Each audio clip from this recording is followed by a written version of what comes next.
Alright, ladies and gents, welcome on into the third episode of the 6 out of 10 podcast. My name is Tiny Pixels, and I have with me some wonderful people. That still cuts out really fast, and I don't know how to fix that ever. I need to remember to fix that at some point. Regardless,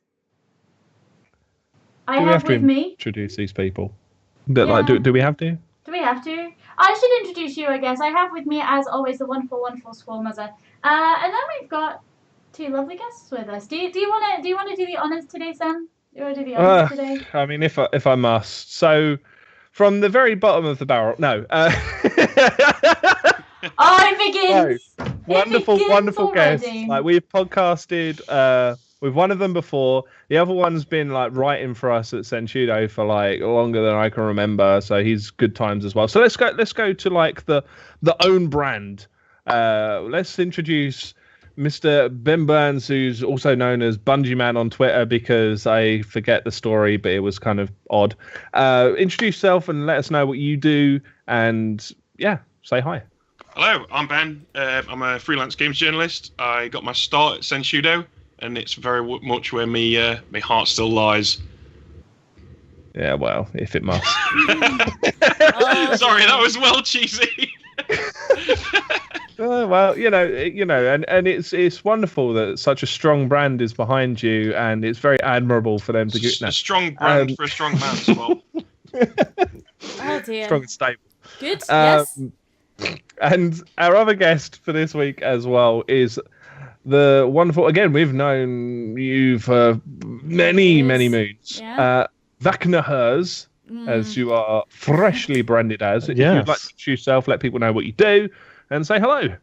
Yeah, hi. I'm Sayonara because I'm just going to call myself that because Pip knows me as Sayonara and won't say my new name because she doesn't know verbs and nouns. No, it's all good. I used to be Sayonara. Everybody calls me Sai. That's my real name. Call me Sai if you like. I'm a shooty bang PC guy. I shoot people in the face on various games. Is that your new rebrand? Are you going to be shooty bangs in the face? Shooty bangs in the face, man. That's my new name. Oh, I coming out like next week. that. I think I even like that better than Vacuum. Shooty bangs in the face. Shooty bangs in the face. Just edit the layout for us, Pip, and just I'll go right on that. No longer are we chatting to Vacuum Judge Nudba. But in fact, today we have Shooty Bangs in the Face Man right here with us. Thank you so much for joining us.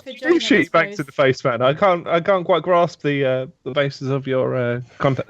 Anyway, so if you don't know what we do here, we do a weekly podcast now. We're in our third week of it now, although we are slightly veterans, the wrong word, but we've been doing them for a while in various other forms, various other places.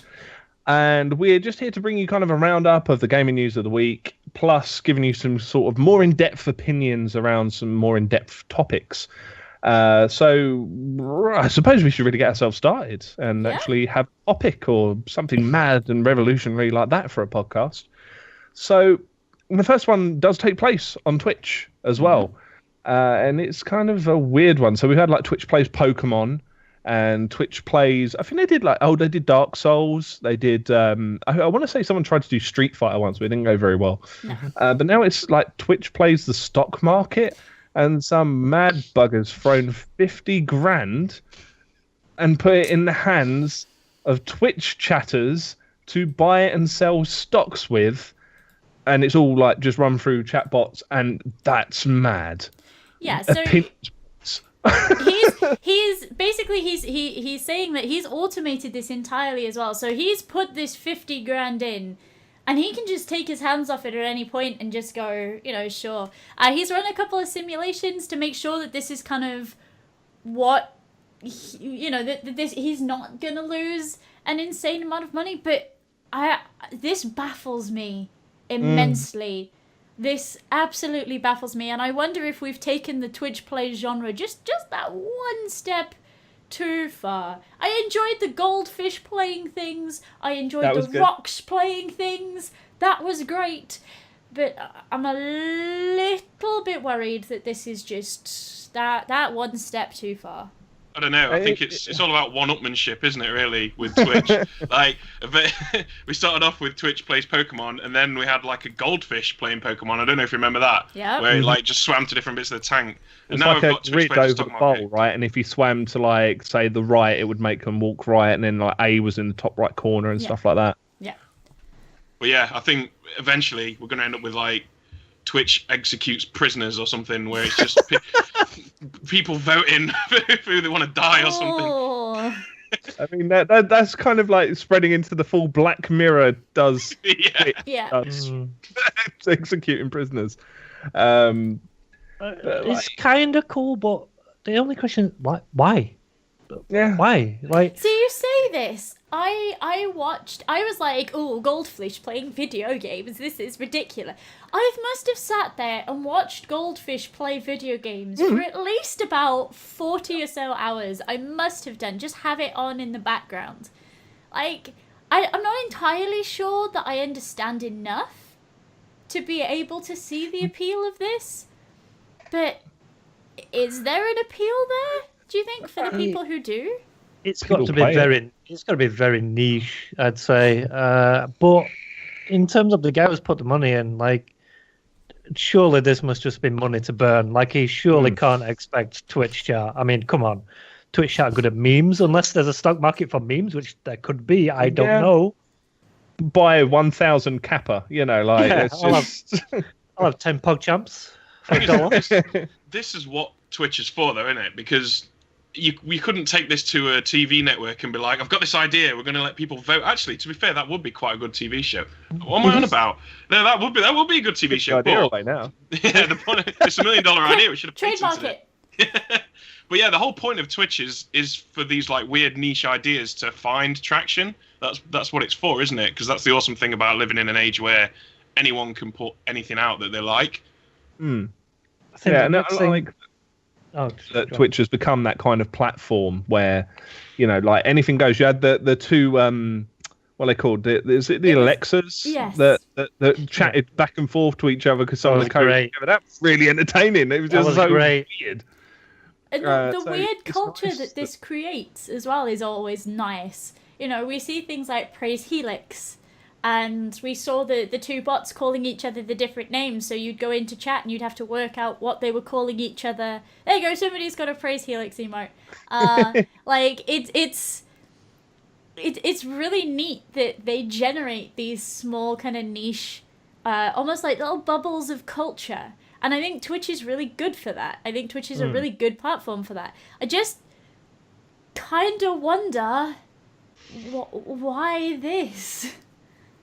Yeah, I mean, I suppose there's a market for everything and whatever else, and people do play the stock market on the regular, so it's kind of in that area-ish. Why not really as well? I mean, why the hell not? If the guy's got the money.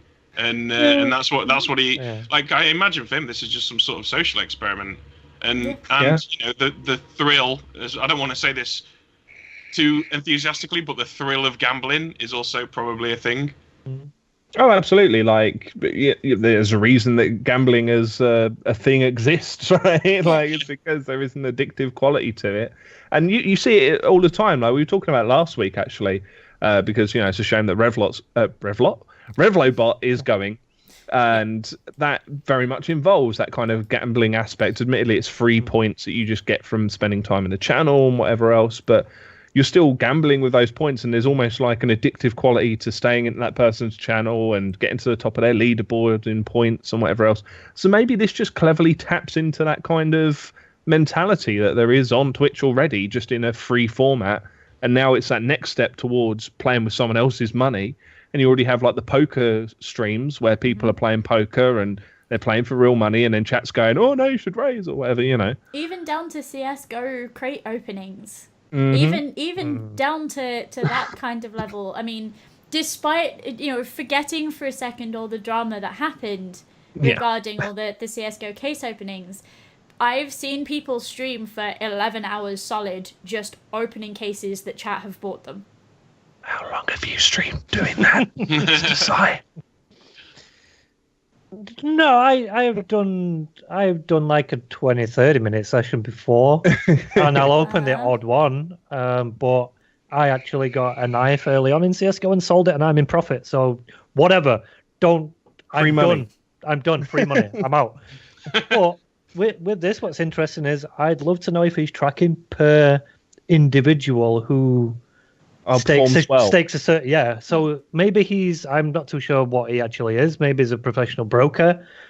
If he is he actually looking at someone's decisions and going, this guy is smart. Maybe could I employ this guy somehow to work for me and get money? I think he's an engineer for a high-flying tech company, but I'm not entirely sure.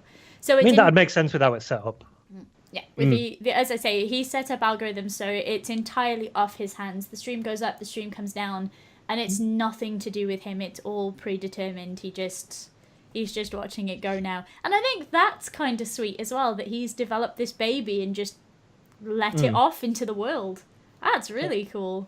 Has this baby made him any money yet, though? Where's he at? It's like $60 or something like that. $60-$70 I think he's up at the moment.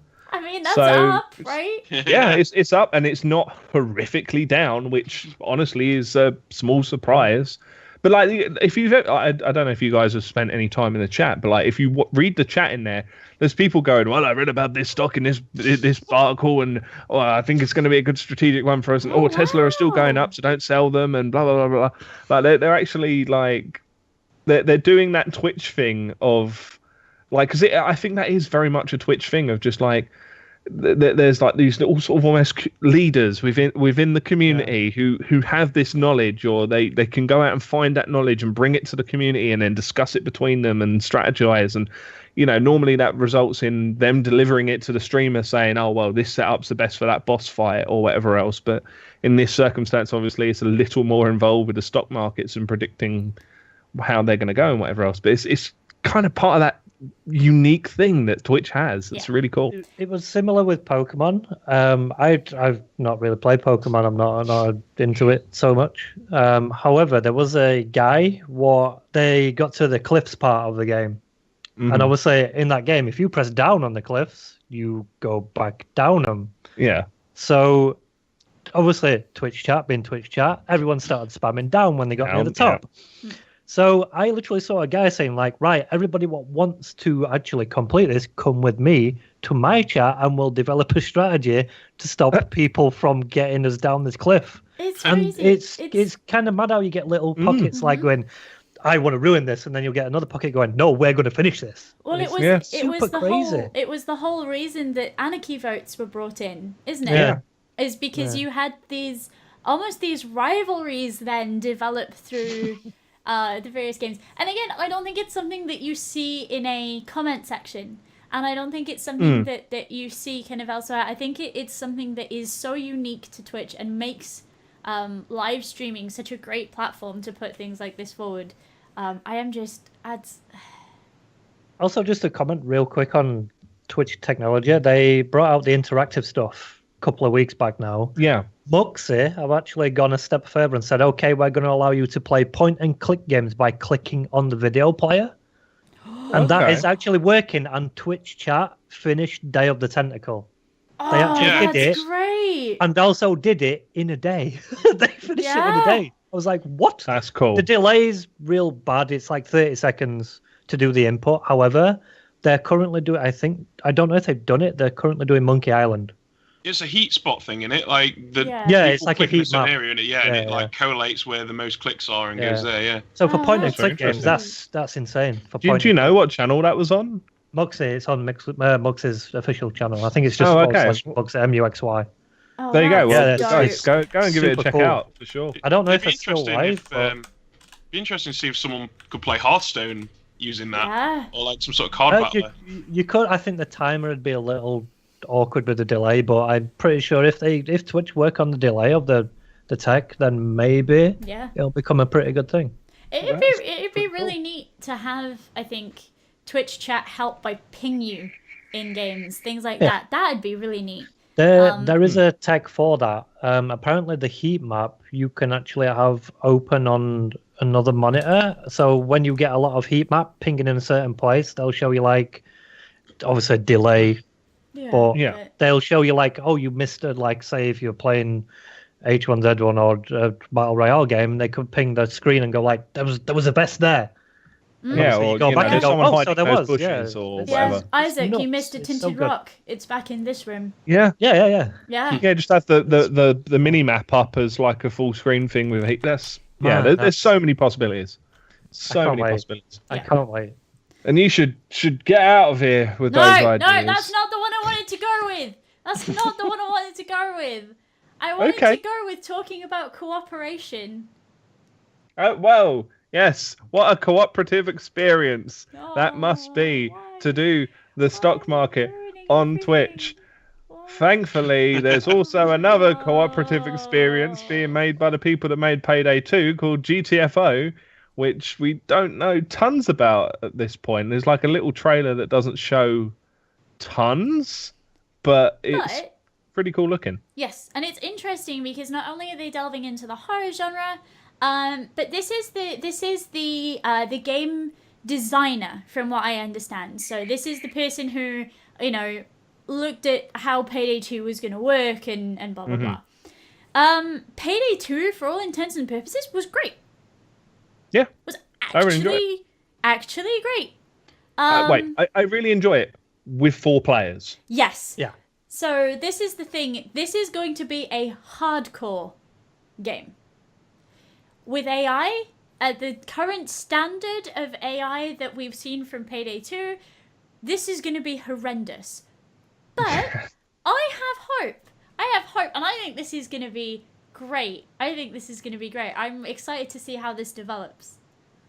I mean, if I could sum up the AI experience in Payday 2 in a single sound, it would probably be to the tune of like it was just so like literally your teammates were like double agents almost, like they were almost working on the enemy's side.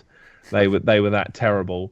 So I mean, almost certainly, like, don't get me wrong, like I'm sure it's going to be designed to be made. Yeah, that'd be a really good idea for a game. It'd be designed to be played as a 4-player co-op experience with 4 actual humans, but they're going to have to accommodate the fact that not everyone's going to have 4 players all the time. So they must be having at least vaguely competent AI. Like it has to. Like there's no two ways about it. But what would you like to see from this? Because there's a lot of games in this kind of sector at the moment. You've got like Deceit, which was a pretty nifty concept that I didn't really get a chance to play around with too much. But there's a lot of similar-ish sort of things. I guess Friday the 13th is kind of in that same sort of thing, although it's less co-op and it's more you're on the same map and running about. But like, there's a lot of people moving into that area, and I think that's going to be like the next sort of popular thing for a while. We've kind of had our survival kick kind of ending with PlayerUnknown's Battlegrounds sort of going, yes, by the way, this is how you do one decently or semi-decently. And then it seems like that it's kind of swung away from that. There's no new ones that I'm aware of in the pipeline at the moment. So what would you like to see in this kind of space to like really sort of make this genre, I guess, more worthwhile? Is that a weighted question? Or I mean, when you look at co-op games, you kind of look at the really good ones, which I'd probably brand as Left 4 Dead. And Left 4 Dead 2. You look at those and you think, okay, how can you iterate on what they've done? I don't think Payday 2 was a bad game. It's pretty good. But as you say, relying on 4 humans to be together all the time is pretty much impossible. Just like you say, just competent AI. Just AI what's smart and not like super strictly programmed to go and do a certain objective. Like let them learn maybe from you and how you play. However, I also know that drivatars existed in Forza, and I also know how players play in Forza now. Apparently they just ram everybody off the road. So if they're going to do cloud-based AI, I think would be the way to go. However, as with all cloud-based AI, it's money, and obviously you're going to get idiots ruin the AI experience. So other than that, I mean, I'm just excited it's not a card game because that's the new trend at the minute. I think every company's releasing a card game. Yeah, GTFO is The the card game premium comes later. 4-player co-op solitaire experience, and But yeah, by the way, I'm not saying that I think Gwent's pretty good. I like Gwent. Gwent's legit. But yeah, I'm just excited to see them go into horror. I think they've always had the capability, and they've clearly made a lot of people still play Payday 2 because it's got like 5 gajillion DLCs and stuff. Yep. So they support it well, and if they support this as well, I'm sure it'll do pretty good. But yeah, AI, please. Please. Like, the best thing about these 4-player co-op, let me rephrase that. The 4-player co-op games that tend to be the best are the ones that get the emergent narrative side of things right. So what I mean by that is, if you imagine you play a game of Call of Duty Zombies or you play a game of Left 4 Dead 1 or 2 with 3 other mates, afterwards you end up sitting around the cooler being like, oh, do you remember when that happened? And do you remember when, do you remember that clutch shot that I got that ended that round and this, that, and the other? Those kind of moments are what make these kind of games awesome. And if you can, because those moments are manufactured as well, they don't happen by accident. Like that AI director, I remember when the first Left 4 Dead first came out, the AI director that they designed for it, that was there to throw stuff at you in moments of calm and make things go calm at the exact right moment so that you don't die too easily. That was all an absolute genius work of games programming. And if they can get that right, that's what's going to make it awesome. I think there's a lot of scope for that being a horror game as well. Definitely, Obviously, we don't know anything about the sort of setting or what branch of horror we're looking at. But I think that horror has a really good scope for these moments where you catch your breath. And you want to then share that with not only the people you played with, but people outside of that team afterwards. And I think that if anybody's going to do it, Payday 2 was solid. Payday 2 was solid, and I think if we could move forward and bring a better single-player experience, but also a co-op experience that allows you to share these these moments where you really have to sort of catch your breath, that'd be great. That'd be great. I've got real hope for this.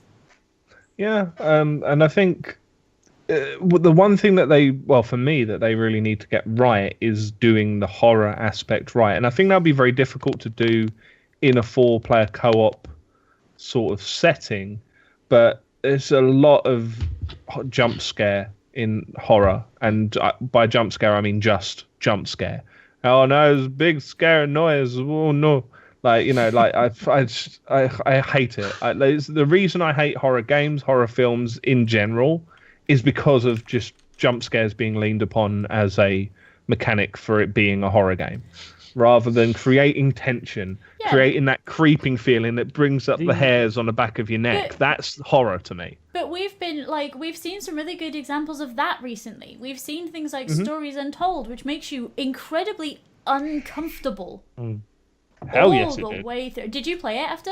Yeah, was it episode 3? No, episode 4. Like towards the end of that, where it all starts coming together, and you have to go back through them all.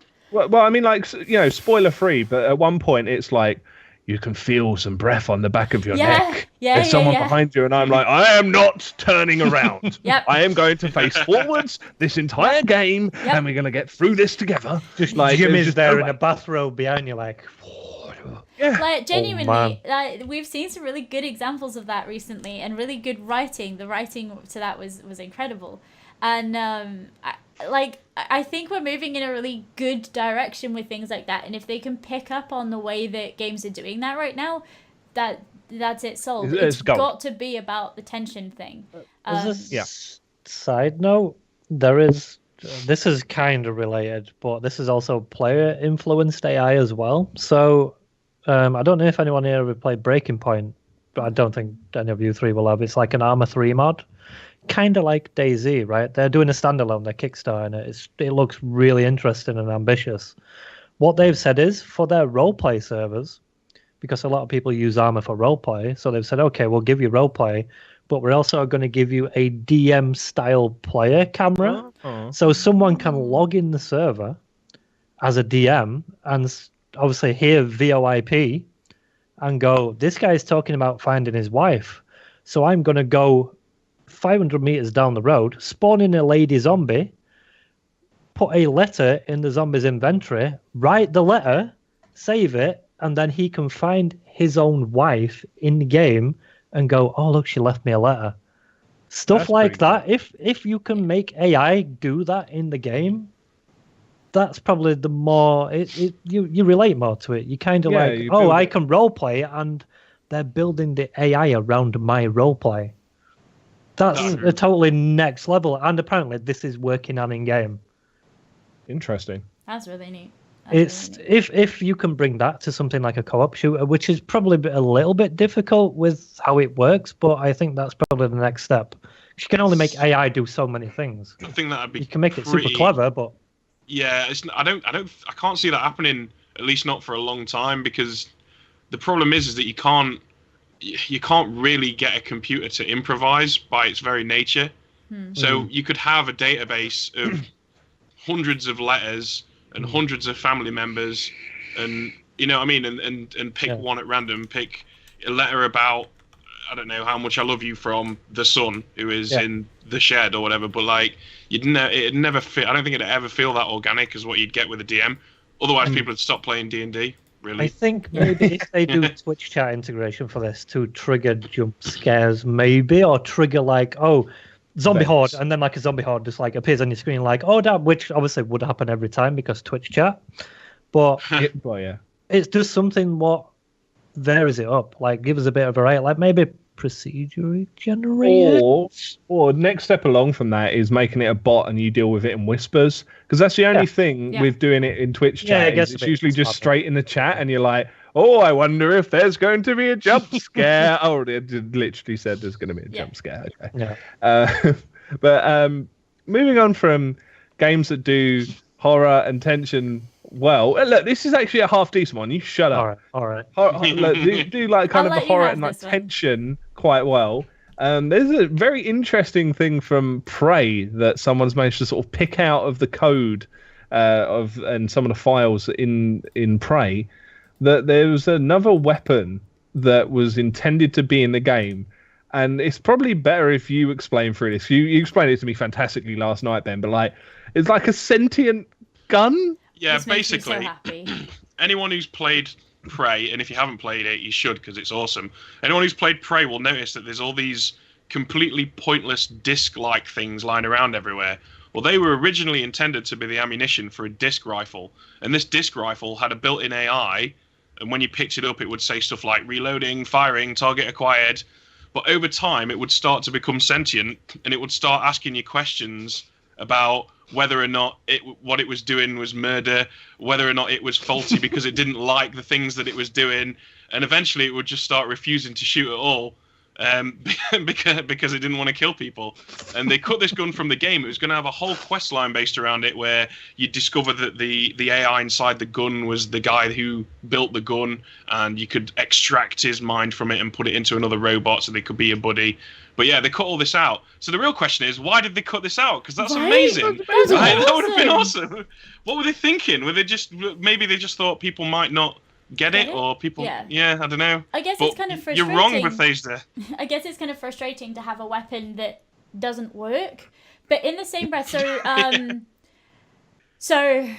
taking it back a step, before this was released, I got to go out to London and play it, and I spent the majority of my time playing it walking around after one of the great big tall dudes, right?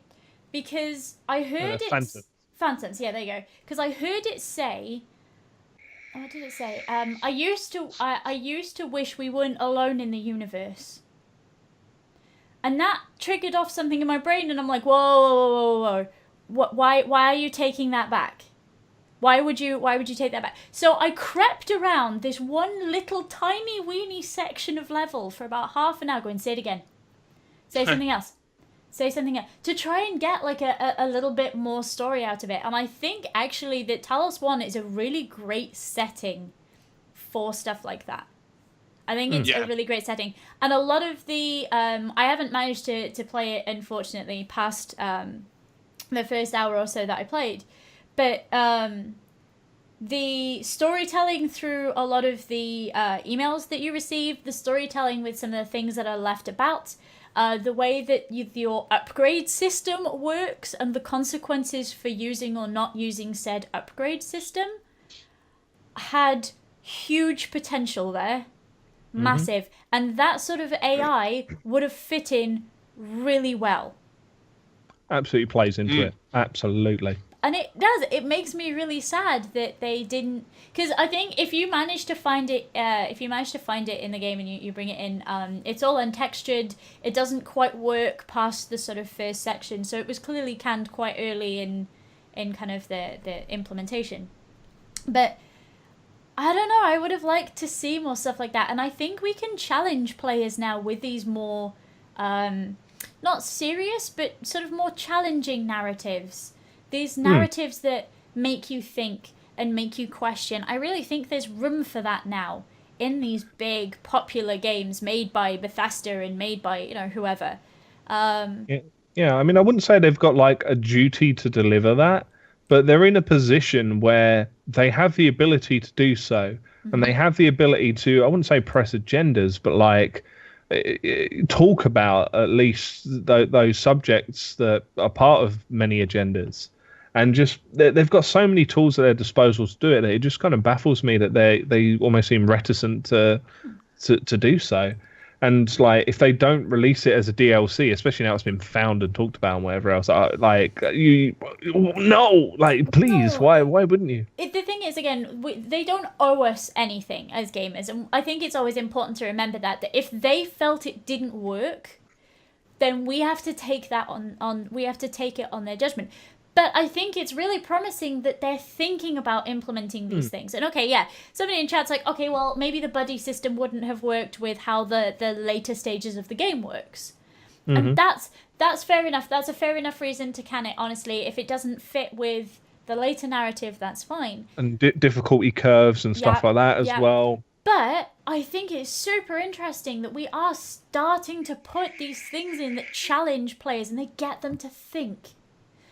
There was a really sad story going around about FromSoft not long ago, where somebody was like, do you know, actually, Dark Souls 2 feels really hollow. And somebody broke it down and went, actually, if you look, and if you listen, and if you look at the bits and pieces that they cut out or they, whatever, actually there's a lot here. You just have to think about it. And the fact that these big games companies are now looking for their players to be more switched on, I couldn't be more excited for where that's going to go.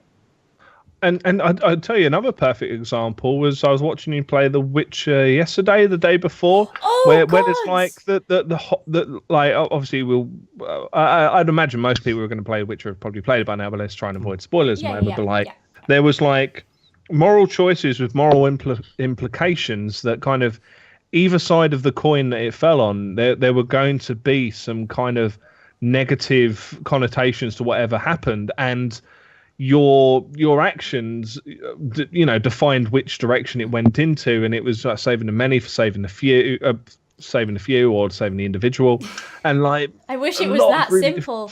We sat there for it must have been a good hour doing a particular set of questline yesterday. And we sat there, and I racked my brains endlessly about what was I doing, and was it right, was it wrong, which evil was I being, because I couldn't quite pin it, because I didn't have enough information as a player, but I was aware that there was something that was wrong on, as you say, both sides of the coin. And the first time that I played through that quest, I don't actually remember anything about it. I just skipped through it. Yeah, do the thing, stab the thing, all done fine.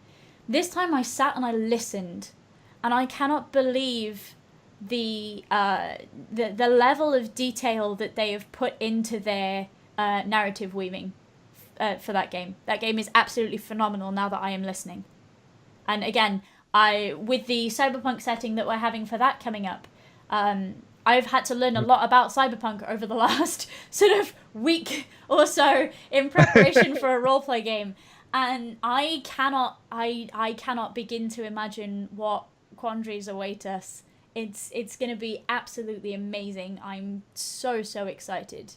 I'm absolutely thrilled that we're being challenged as players on a sort of mental level, and that's great. That's really great. And to touch on what Anton just said in chat as well, I think that's probably right. Like originally, when things were a lot more basic and we had less shiny toys and gizmos to play with to make our games with, there was a lot more focus on the real sort of narrative devices that were used in order to put yourself into those situations and to devise through them, whatever else. And it seems like it's kind of come back around to that. Like now that we've finished, perhaps playing around with some of the shiny stuff and seeing how nice we can make people's hair look and whatever else, it's more, we're starting to really focus on the core experience of following that storyline again. And that's a wonderful thing. Like, I think it's great that we're actually revisiting and really focusing on what to me, really, really, truly matters. I think it's with how the engines are being built as well nowadays. Like, especially from what I've heard, Unreal 4 is as good as you want to make it kind of thing. Like, a lot of developers are saying how wide and varied their tool sets are getting now, especially with Unreal, where they can literally do kind of whatever they want now. Whereas, I mean, somebody was talking about it the other day, like DayZ, the reason why their updates are so slow and so frustrating is because the engine's restricting what they can do.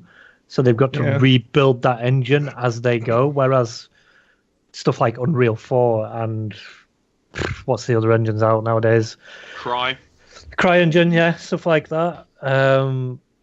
They're really easy to, well, obviously not easy, still know how to code, but still. I was going to say, I know a few devs that might. Yeah, it's a lot. It's a lot more like user friendly on the coders end, where if they want to do something, they've probably got a tool set to go do that, rather than at least the option. Well, if you want to do that, go build your own tool set. And to add to that as well, Si, there is a humongous marketplace for Unreal Engine where, say, for example, if you just need some new models, or if you need an engine that lets you teleport from one place to another in VR, or literally anything you can think of, someone's already made it and put it on the marketplace. Yeah. So it's almost like finger painting at this point. If you understand how the code works, you can just, well, I'll have that, and I'll have that, and I'll have that, and I'll put it all in my game, and there you go, bam, in a week I've got a pretty competent looking modern PC game. Unity is pretty similar now. Now they've updated as well. Unity is very customizable. So yeah, I think it's more down to engines as well as scope, I guess, and obviously funds. That's probably another big issue, I'm going to assume. Yeah, but yeah, like I'm just excited the fact that games are not. Well, I'm going to say this with bated breath. Games are not really getting any less complex. I'm squinting as I say that because some are, some aren't. Depends. It's a very varied thing. Complexity is, doesn't it? Really. I mean, they come from mobile to Steam. I mean, if you're talking about like narrative complexity, you've got stuff like Baldur's Gate 2 that and the original Deus Ex, which I'd argue have never really been matched. But if we're talking about level design complexity, then obviously anything coming out today pisses all over those games. But I'm not convinced that technical complexity is what should sell games now, because as Sai says, it's so easy now to have the right tool set in place and to get whatever. I think it's interesting that Matt was saying in chat that film has suffered from the same thing, where I used to play MUDs, right, which were entirely text based, and so there was nothing but the quality of the writing to drive you forward. Mm-hmm. And then I don't know what happened, but we just didn't see it anymore. And I'm being told by chat, I'm not a big film watcher, but I'm being told by chat that film went kind of in a similar direction, where we had things like The Matrix and then we didn't. So it's so again, nice special to effects see. And stuff, I guess, in the same sort of vein. There's different ways of making those. Yeah, right? But like different ways of advancing that kind of stuff, and making the coolest looking robot and the most realistic looking fire and whatever else has kind of taken a bit of precedence. But now that we've got that, And we do. We've got some absolutely stunning looking games at the moment. As I say, I've been playing The Witcher on Ultra without the hair effects, and I'm just constantly walking around going, ooh. It's such a pretty game. But now that we've got that, we need to do something else. And I think bringing back this narrative complexity and bringing back not challenging players by difficulty, but challenging them and getting them to play a character as they would play, putting them in those situations and convincing them that they have to make this decision is getting better and better and better. The writing's getting better. We were saying about Stories Untold, the tension building is getting better. And this is potentially the start of something real good. And as I say, I'm super sad that we don't have crazy AI gun. Because as frustrating as it would be to pull a trigger when something jumps at your face and not be able to shoot it, if it gave me a good enough reason, I might forgive it. I think if you put that gun in any other game as well, people would rave about that. Like, I know obviously the setting maybe didn't suit it in the end. I've not played Prey, I'm gonna eventually, but that maybe in like a Half-Life 2, that could have maybe worked a little bit. It depends entirely on what they were planning to do with it afterwards, I feel. But it's that thing of it didn't work there. That's fine, but can we keep that tone of writing, please? Please. Let's challenge people to think about what they're doing. Even things like Spec Ops: The Line. Oh, yes. Oh, yes, what an example. Yes. Spec Ops: The Line just fried my brain. I had to sit back and take a break from Spec Ops: The Line. I know exactly what part you're talking about as well. I had to sit back and take a break and go, do you know what? I cannot right now. If we can continue on this level of narrative writing and things, and if we can make it fit into these settings, that would be great. That would be 10 out of 10, really, really great. Because just, yeah. So going from like wishing we could travel back in time to a time when narratives are really good. Oh, to a no, game where you awful. can actually travel back in time in a bit kind of way. Shut up. Near enough. We talked about Life is Strange, I think, last week or the week before, but there's actually been some leaks around the Life is Strange sequel ? In same universe type thing. Prequel, sorry. Yes. We've potentially got a prequel on our hands. Because, you know, we were talking about how we would have liked Life is Strange to explain why Life is Strange. Yeah. Well, now apparently we might possibly, hopefully know. Maybe. I'm just going to go out there, put this out there and say I've only played episode 1 of Life is Strange. I know that's bad. I fully intend to finish it. Or I did when I started playing it 2 years ago. Ben, I've known you for a number of years, right? So I'm just going to break it down for you, right? There are 2 teenage girls that wear not very much at one point in it. So I'd imagine you'll have it finished by the end of the weekend. Did you just call me a pedo on a live stream? No, I mean, you'll be fine. So anyway, so I really do hope, like from what's discussed, that what's discussed, what's shown in the screenshots and whatever else, that there's a lot more delving into the individual characters. There's a lot more sort of background. I just hope there's some vague explanation, as vague as you like, I don't mind, about how this power just lands in Max's lap, because again, it made no sense just for it to turn up and just be like, oh, okay, I've got this, cool, and that kind of irked me. I think with the kind of vibe in that game as well, like there's a lot to be explained around the sort of corruption that was going on in the town as a whole, which is something that could be delved into, and like the past of some of the shady characters that dealt in that. There's a lot of experience to be had, I feel, in even just in Arcadia Bay on its own, let alone anywhere else. Plus, if you haven't played the original one, it's on PS Plus for June. So play it. PS Plus is so worth it. Like 100% so worth it. I'm really pleased that I made the dive and I got it. But yeah, no. It's gonna be good, I think, to have that. It's got so much left in it, that world, that we don't know. So and it's from Don't Nod. Don't Nod are good at what they do. Apart from Remember Me, which is kind of poo, from what I heard. I didn't get around to playing it. It's kind of poo. Yeah, it's all right. Yeah. That's exact. That's pretty much of everyone about that game is. You could say it was 6 out of 10. Yeah, that's literally what I would give it. Oh god. The combat was dull, but the setting was pretty interesting. Okay. Yeah, it was okay. Much like in Life is Strange, the combat's very dull. Don't even remember any of it. Look, I saw one guy injure himself on a skateboard. That counts, right? That's Combat with the pavement.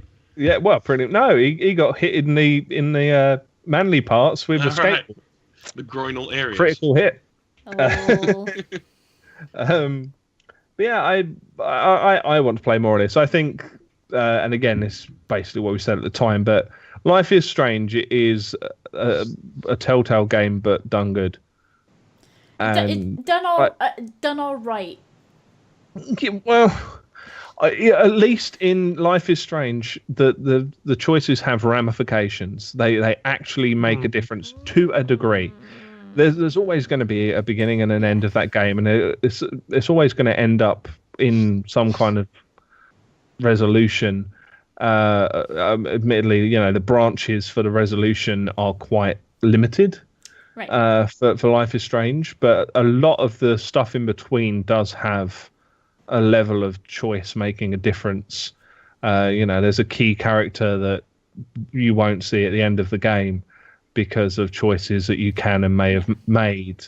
And that's something. And whilst there is some of that in the Telltale games, it's just they're not in the frame during a cutscene. Like their dialogue later in the game has no real input in a Telltale game. It's just, "Hi, I'm here too," and that's about it. Yeah. Whereas in Life is Strange, it's actually kind of, they have input. They keep in contact with you, which is more worthwhile in my books. I think that's also down to quality of writing as well. True. I think some Telltale games are a little bit hit and miss with the writing. I still think the best Telltale game ever made was Wolf Among Us. Yes, mate, by far. Singing my tune there, yeah. By far, that is give me a second series of that, and I will throw my wallet under my face. Thing is though, because it's not got a big brand name behind it, like Game of Thrones or Minecraft or whatever. It's never going to happen, is it? Or that's not kind anytime of soon. The thing with the Wolf Among Us is you could take that in any direction you kind of wanted to, because it's more of a fantasy setting. But Walking Dead is like Walking Dead. It's the most original. You say that Walking Dead has how many episodes now? What's Wolf Among Us actually called? I forget. Is it just Fables? Yeah, something like that. The comics, yeah. There's so much Fables out there, so much of it that, again, you could pick and choose any part of it. The Walking Dead is very similar in that you could pick and choose any part of that world. It's just sad that they followed that one part around for a very long time. Well, they need to branch it out. Seasons. Yeah. Well, I think when it comes to Telltale, I just think they're doing too many of those to put. I was going to say quality into one. That's probably maybe a little harsh, because they're okay as what they are. When you buy a Telltale game, you kind of know what game it's going to be nowadays. They're all very similar, just different settings. Though the Sam & Max ones were really good. The Sam & Max ones were great, but that's but they were a Sam & Max game. Yeah. Just because Telltale made them, it doesn't make it any less of just it's a Sam & Max game. I'm with you on Sam & Max. They were brilliant. However, since Sam & Max, they've gone, how many brands can we get? And we'll do them all at once, and then the quality is going to go to... God, the Batman game was absolutely shite. Any of you guys remember one of their really early series that they did called Strong Bad's Cool Game for Attractive People? Yes! Oh my god, that was so Strong good. Bad was great. Yeah. Strong Bad was actually great. Yes. I mean, they're making a lot of money, so I can't really blame them for taking on a lot of stuff. I mean, with how gaming is. You never know when your company is going to go, see you later. But I can't really blame them for that, but I wish they'd just say, like, okay, we're going to work longer on this project because we think this has got a good setting and we can branch it out in multiple ways rather than pretty much just churn. They're like a machine nowadays. They just churn out whatever projects they've got on. I'd like to see them create their own universe, to be honest. Yeah. Like, great, we've seen that they can repeatedly, competently adapt other people's. Let's see what they've got now, because surely, with all their knowledge of how to take a narrative and squeeze it into all these choices and do what they do with their engine to make their games, surely they could do even better if they had control over the characters and the narrative. Yeah, because I'm pretty sure they've got someone like breathing down the back of the neck going, you can't make him do this because this is not like Batman or whatever. Yeah, I'm pretty sure they've got how many licenses they've got. Which makes sense, like you can't have Batman decapitate someone because it's Batman. Although that would be pretty cool. Just seeing a Batarang just oh man. Yeah. So good. So Wolf Among Us had a bit more of a graphic nature to it, which I thought for Telltale was pretty. It had good. the option. Like, it was like, do you want to rip this guy's face up? And I was like, duh, yeah. Mate, my answer to pretty much everything in that game was punch him in the face, I think. Yeah, like that was me. I was like, how many ways can I kill this guy? Let's go. Yeah. So going from I haven't even said it yet. Go on. I have one for this, but I'm gonna let you take it because mine was terrible. Oh, mine's gonna be good. Okay, right. Well, that's the mine first one. Mine was about Taking Two. So like. Oh, so was mine. So let me roll mine and see if yours is any better. So going from a series that takes two characters and are going back to revisit them once again, Take-Two have acquired the Kerbal Space Program, which is an interesting move. We were close. Synergy. It was Taking Two to make decisions. Into Take-Two. But I'll give you that one. Okay. Only because you thought of a similar thing. If it wasn't for the fact that it occurred to you too, it would have been, oh god, not again. No, probably. Anyway, Kerbal Space Program. Do we have any Kerbal Space Program fans in the house other than me, even though I'm rubbish? I played it and it was hard. Yeah, I played it and I was like, this is cool. But I love watching people play it. Yeah, I was going to say I'm an admirer. I love watching people play it and making really bad stuff and watching it just go really bad. I don't know whether that's me being sadistic, but I just love watching people put an hour into a rocket and thinking like, could I do this? Are the physics going to break? And then just watching it just go, woohoo, laters. Yep. Like, it's great. It's just the best thing ever. Yep. So, so, Sorry, like, go on. No. You're fine. I'm super glad they got picked up because one, it was an early access game. What actually got finished? Like, what? That's a thing, right? But two, that'd be one of about 4 that ever have. Yeah, probably about that. But that game, having not put much time into it, but I can tell with how avid their fan base is who actually do play it, I can tell that those devs deserve to at least be picked up for that alone. And to see them get picked up by Take-Two, I would say that's a weird move, but they've got good pedigree of pushing games and saying, we're slapping our name on this and it's going to be quality, which is, I'd say for the most part, Take-Two are pretty good at that. It's interesting what you've just said, Si, because I don't know if you're aware of this or not, but the core of the original Kerbal team are no longer the Kerbal team. They got picked up by, basically there was a lot of issues at the developers squad, a Mexico City based, I believe, squad. And there was a lot of issues, a lot of complaints about working conditions. And the core guys who started off the whole Kerbal thing, they got snapped up by Valve. And they're now working on some secret project at Valve, which is awesome, right? All the power of Valve, all the freedom that Gabe's going to give them, and they get to make something. But I know that the team at Squad who are now working on Kerbal are not the guys who, or at least the majority of the guys who originally started it are no longer there. And there was a huge shitstorm for them when it was revealed that those guys had left to join Valve, and they had to put out loads of press releases saying, don't worry, we're still working on it, blah, blah, blah. So it's good for that reason that Take-Two have picked them up, because it seemed like things were going a little bit awry for them a couple of weeks ago. Yeah, it was interesting because not only did they have to put out the statements that said, "Hey, we're still working on it," blah blah blah blah blah, because obviously they've got a very big modding community who rely on updates coming slower than Kerbal Space Squad like to give them. But they also had to put out a load of things to say, "Hey, no, we are remembering to pay people.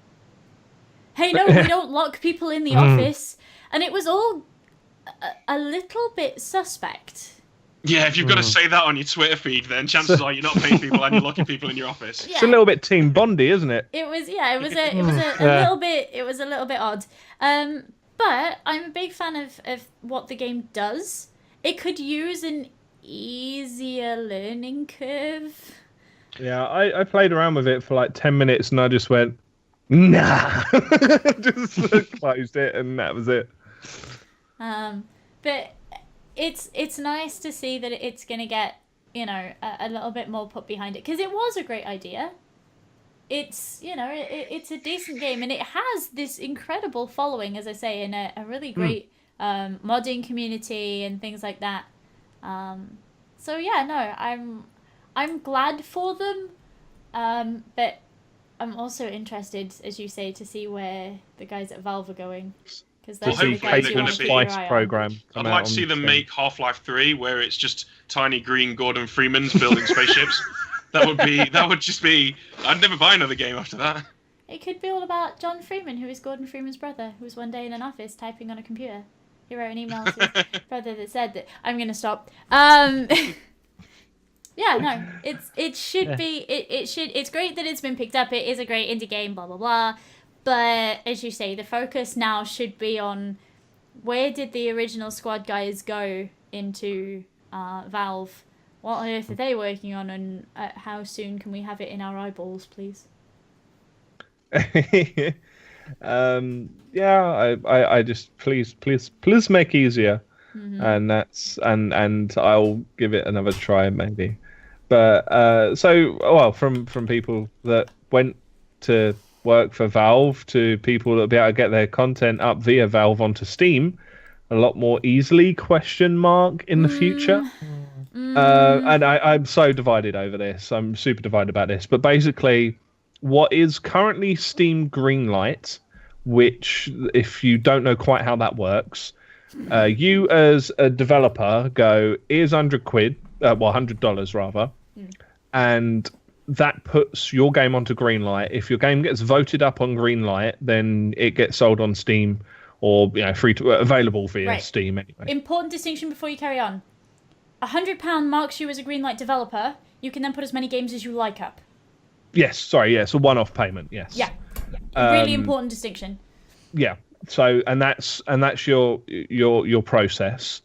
And it's based on voting from Steam community users as to how popular your game gets, and then they get the nod from Steam based on those upvotes.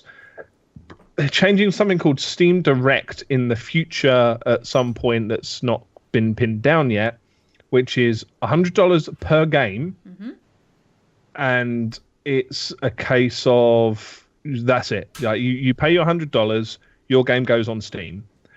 And obviously, it's going to be some level of like, let's make sure this isn't WannaCry or something like that repackaged. But like, that payment is for each game that you put up, and that payment is not necessarily gone forever. So if you make that money back in game revenue, then it counterbalances against that $100 that you paid. Yeah, so you can recoup it, essentially. Yeah. So, what do we think about that? Because my enormous fear is quality control is just going to go even further off a deep end than it already has. It's awful, Squall. It's absolutely abysmal. and I'll tell you why I feel so strongly about this. There is currently a really big industry in crap knockoff games, and I know obviously everyone knows that crap games exist, right? But what I'm getting at is, those kind of guys who make like cheap knockoff Guardians of the Galaxy action figures in a Chinese factory somewhere. There is that equivalent of PC games. So there's guys who will basically pay the $100 to get on Steam Greenlight. make a game a day, smash them all up there one after the other. Maybe they've got like 200, 300, 500 games that they're smashing onto Steam Greenlight over the course of several years, and a few of them will slip through the cracks, and then they'll sell them for $5 or $10 a pop. And basically, they've constantly got this massive amount of really poor, low-quality games that are just generating them money. And it's like a crap game farm, basically. Yeah. And by making it so that it's just $100 a go just to get a game up there, that's going to streamline that process for those people. And I mean, all right, fair enough. Everyone's got to put bread on the table, right? But for we're losing as a result of that, really. So you're expecting to see like GTA Vars City up on Steam. Well, I don't know if necessarily I'll see any like copyright breaking stuff, but you're going to just get hundreds and hundreds of low quality, low effort games that have no real content or replayability.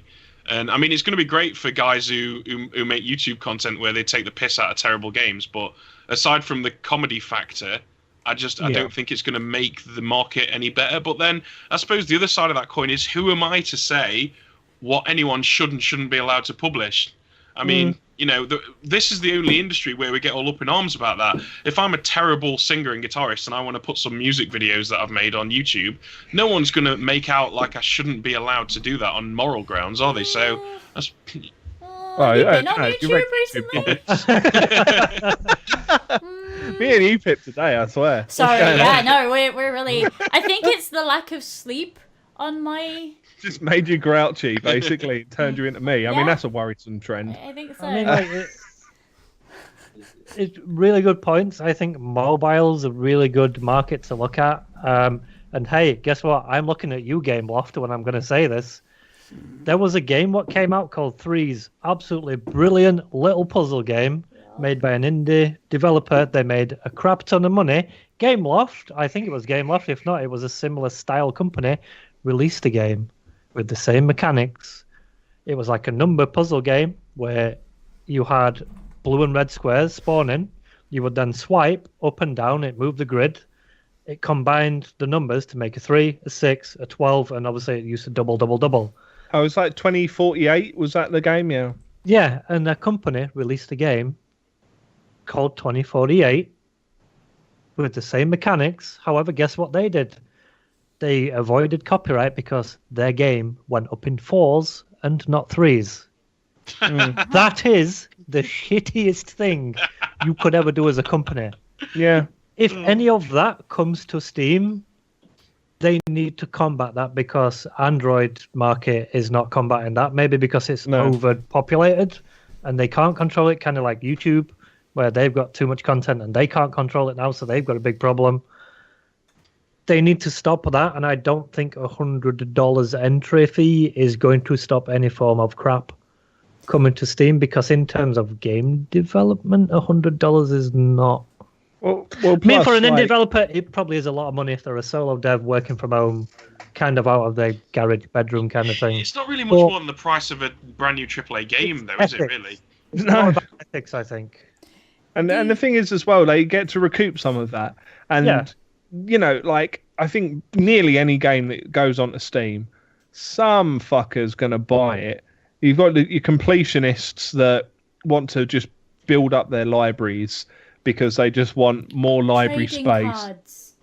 Trading cards. People who want just endless trading cards. The trading card market is huge. Absolutely huge. Put them up there for $1 a pop and include enough trading cards to make it worth about $1 in trading cards if you were to sell those trading cards, and then people will buy it just because it's a free game effectively in their eyes. And you know, they can recoup a chunk of that money back. Bad Rats, it's not costing much. Bad Rats is a pretty good example of like, that is probably, I'd say, the most famous bad game on Steam. Yeah, and I bet they have made so much money through people joke gifting that game. I got joke gifted it, and they made another one, so they must have. What was the one? Guys of the Wolf. Guys of the Wolf. I remember. Oh god. Helps to have a map. Guys of the Wolf was legendarily. It was horrendous, absolutely horrendous. people still got it because they wanted to see how horrendous it was.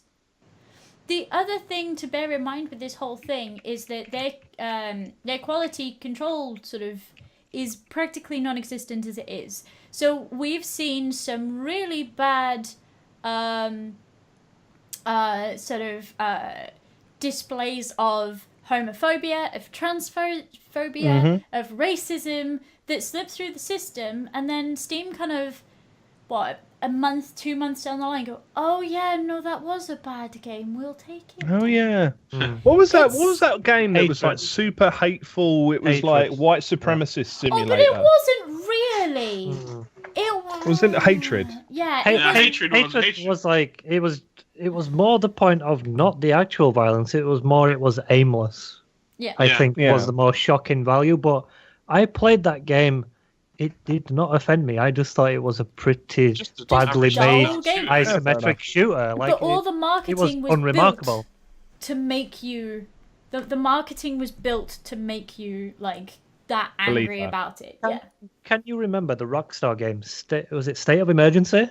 Yeah. That was kind of the same thing, but people went, well, this is Rockstar, this is kind of what they do. They wobble this line of controversy. Yeah, these guys kind of went a little bit further than that, but I played it and I was like, I'm not shocked. I'm just thinking it's pretty bad, so maybe they overhyped it because they knew it was kind of meh, middle of the road.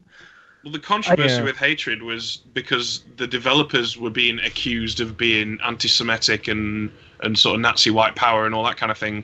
I know that was the biggest issue. The people were threatening to boycott it because of what some of the devs had allegedly said in certain Reddit threads and stuff like that. Yeah. Not the actual content of the game as much, although, aimless violence, I suppose, there's going to be some people who don't like that, but come on, it's like 2014, 2015? We'd already seen Postal by that point, so you can't really top like setting someone on fire and then pissing them.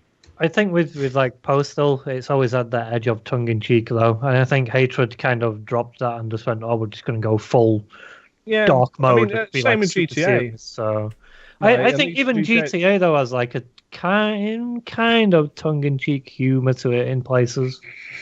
I don't think people, well, other unless your name's Jack Thompson, take it really seriously. But it didn't really offend me in a way. It was just more like, say, it was kind of a bad game. Like, that's probably the only offensive thing to me. It was just bad. I'm offended this is on my screen. How dare you? Yes, get this off my account. So are we kind of in agreement with that then, that just like it's going to become Google Play again? Oh, to quickly point out as well, Total Biscuit went to Valve and actually sat down and talked with them about all this with the play control and stuff. He says the user reviews and the curators, apparently they're going to have a bigger influence on I saw that in the article. That is kind of, to me, at least saying Valve saying, we can't control it, so you guys are going to have to. See ya, we're out. Goodbye. I mean, the thing with gaming is it's marketing, isn't it? Like, and that's just baking in the marketing side of it into the platform itself. In the form of like curators, it's just an extension of, for the most part, existing content creators elsewhere that either do, a news site or a YouTube or a Twitch or a Mixer or whatever else. Like it's just an extension of that. So they're already names and voices that you trust to some degree, that you're looking to for opinions around these things. And the problem with it at the moment is that's not really, first and foremost, like presented to you as the option, like straight up. If you could link in, say, your Twitter, right? And then I follow Destructoid on Twitter, for example, and then Destructoid have their curator thing on there. And because I've linked my Twitter and Destructoid have linked their Twitter, it goes, by the way, Destructoid have a curator account that will tell you what games are good. Would you like to follow them? Yes. And then that starts coming up as higher on the page for recommendations of games, not just whatever shite Steam are trying to push onto you and the various crap algorithms that they use to say. I played Euro Truck Simulator, and they tried to tell me that I should be playing some like puppy dress up game or something mad like that. And I'm like, yeah, but they're not really the same, are they? Because one guy has those two games in combination on his Steam account doesn't mean that I also should have those two games in combination on my Steam account. So if they push that further and higher up the list, that could counteract some of it. But apparently they are going to change the store around a little bit more and algorithms from what Total Biscuit said. They said they want to tailor it more to you rather than more to you and your friends, which is kind of what it does now. It's like, your friend played like Barbie Adventure World 3 for 3 hours. Maybe you should play. No, like that's not how my tastes work, unfortunately. As awesome as Barbie games may be for some people, they're not for me. But that's always been a problem. I've got a lot of friends that have like really niche waifu drawn crudely on a piece of paper adventures on their account. And like, hey Pip, so you can stop sweating, Pip. I know they're only for research. No, it's the fact that I've got all the games that are banned on Twitch. Pretty much, I have most of them. Like aside from the really fucking awful ones, like I have them from Nekapara kind of on. Every time I put one of the like Honeycam or whatever, whenever I turn one of those on to play it for a little bit, I instantly get 6 Steam messages being like, Why are you ruining my algorithm? Stop it. I'm going to have this shit recommended now. What is wrong with you? And I'm just like, I just want to play a nice match 3 and see some bums. Like, is that all right? You don't even see bums in that. Someone bought me that game as like a joke. It was a bloody Stu. Bought me Unicam Studio or whatever it is. That's a really good one. Like a joke. You don't even see a bum in that game. It's just like a really tiny portrait of them, and it's like, Letitia is also into fisting, and that's it. And that's literally it. And then she should be marketable to people who enjoy fisting, and it's just like, okay, but like, anyway, moving on from fisting. As quick. How are you going to segue out of that one, Squall? Well, I don't know, but the PS3 has now been well and truly shafted. Hey! Whoa! High five! Yeah! Yep, I'm giving you that one. For next week now, because I won't be here. But like, you get permission to do all segues for next week. I'm sad. Are you proud of me though? So proud. Like, I am overflowing with pride. I'm so proud. But like, I'm really sad about this because the PS3 had a very short lifespan. And one of the best libraries. Well, eventually. That's the problem, though. Yes. Very eventually. PS3 has some of my favorite games. It's fantastic for JRPGs, which I love. Mm-hmm. Fortunately, they came out about 10 minutes before the PS4 did. Like, they were like really late in the game, and no pun intended.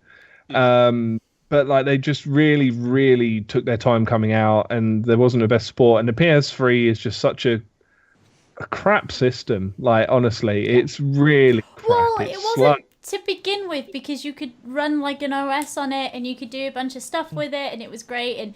But they were expensive. There wasn't a library there, so I can. Yeah, I can see it. But eventually, it did. It had one of the best libraries, especially one of the best sort of Japanese to Western libraries that we've seen for a long while. Yeah, but like, it's just a shame that like the UI was pretty confusing. It was very slow as a system in general. The heat that came off of that thing, Jesus Christ! I've earned tans from holidays in longer periods of time. Like, it's just ridiculous. And the thing is, the PS2, that was being sold almost up until the release of the PS4, because there were still markets for that console out there, and there were still games coming out for the PS2 well into the PS3's lifespan. But that just hasn't happened with the PS4. And I understand that, you know, Xbox 360 won that generation. If there is such thing as winning or losing a gen. Like, the Xbox 360 was a significantly more popular console. It was significantly better supported. it had for that generation the better exclusives and support. That's a contentious issue, Squall.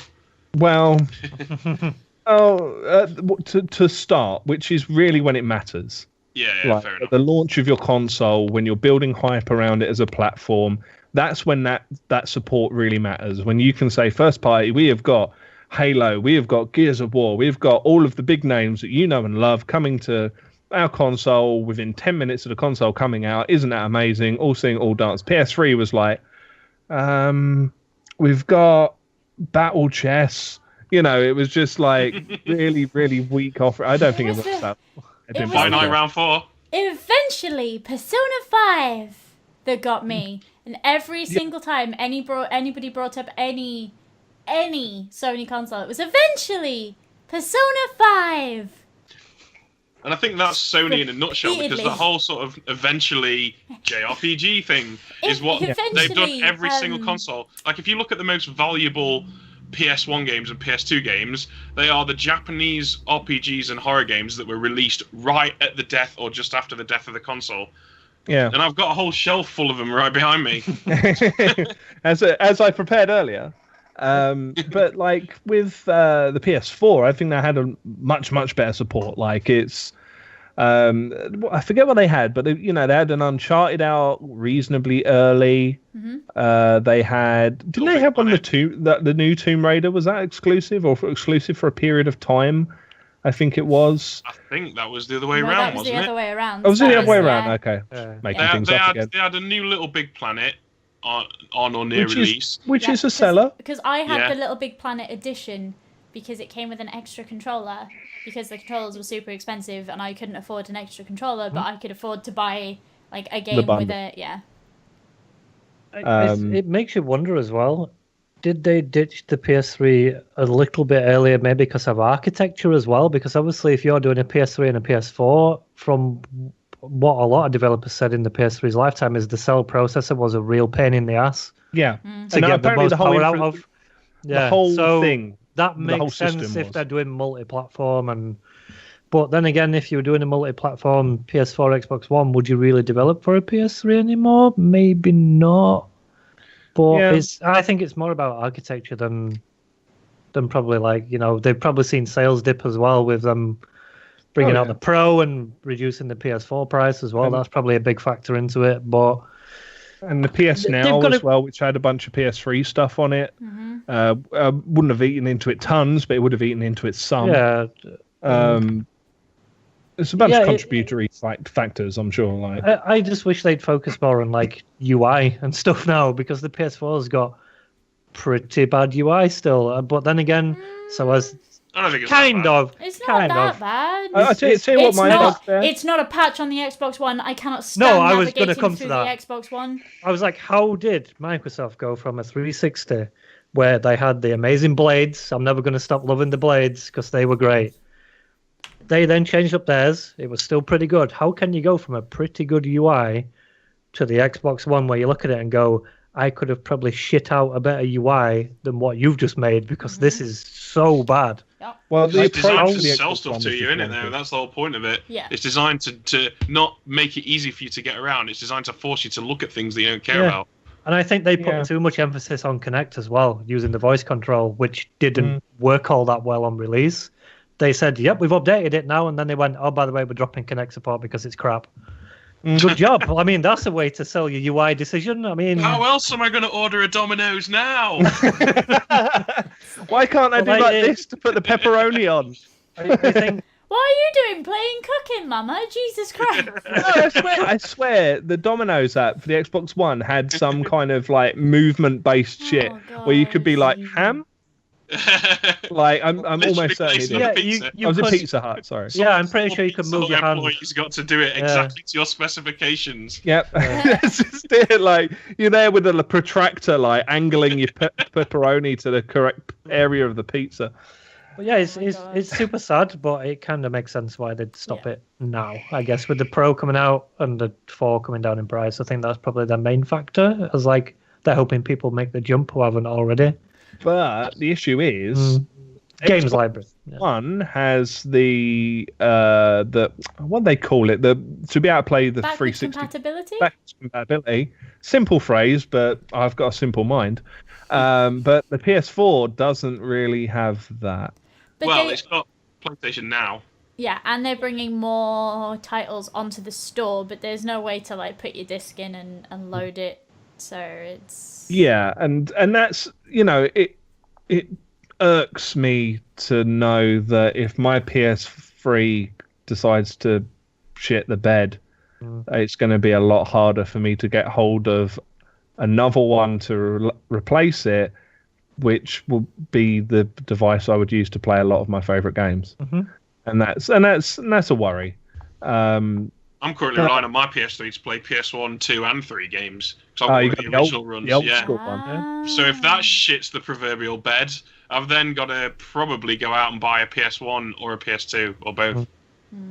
Well, yeah, those are easy to get hold of. Yes. Almost see. Yeah, they are. They're pretty well, especially the PS2. That sold an insane amount of units. I mean, we've got like 3 of them here. It's Should I mail me one just in case? I think I've still got a couple somewhere. If you've got 3 PS2s, does that mean you've got 1 PS6? I'm ahead of you, Sony. only when I sellotape them together.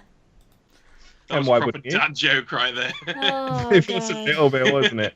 I'm glad someone is also holding up the bad pun end of things. Like it's reassuring. They had a good library, and Sony have always had pretty good, first party stuff. And well, we're seeing it now with the PS4. The fact that they can make a library shine, they can. They make consoles that just draw exclusives in. So it's I'm gonna miss it. I'm gonna miss the PS3. It was a great console, and I think it's gonna live up there as having a really troubled start, but becoming one of the better consoles out there.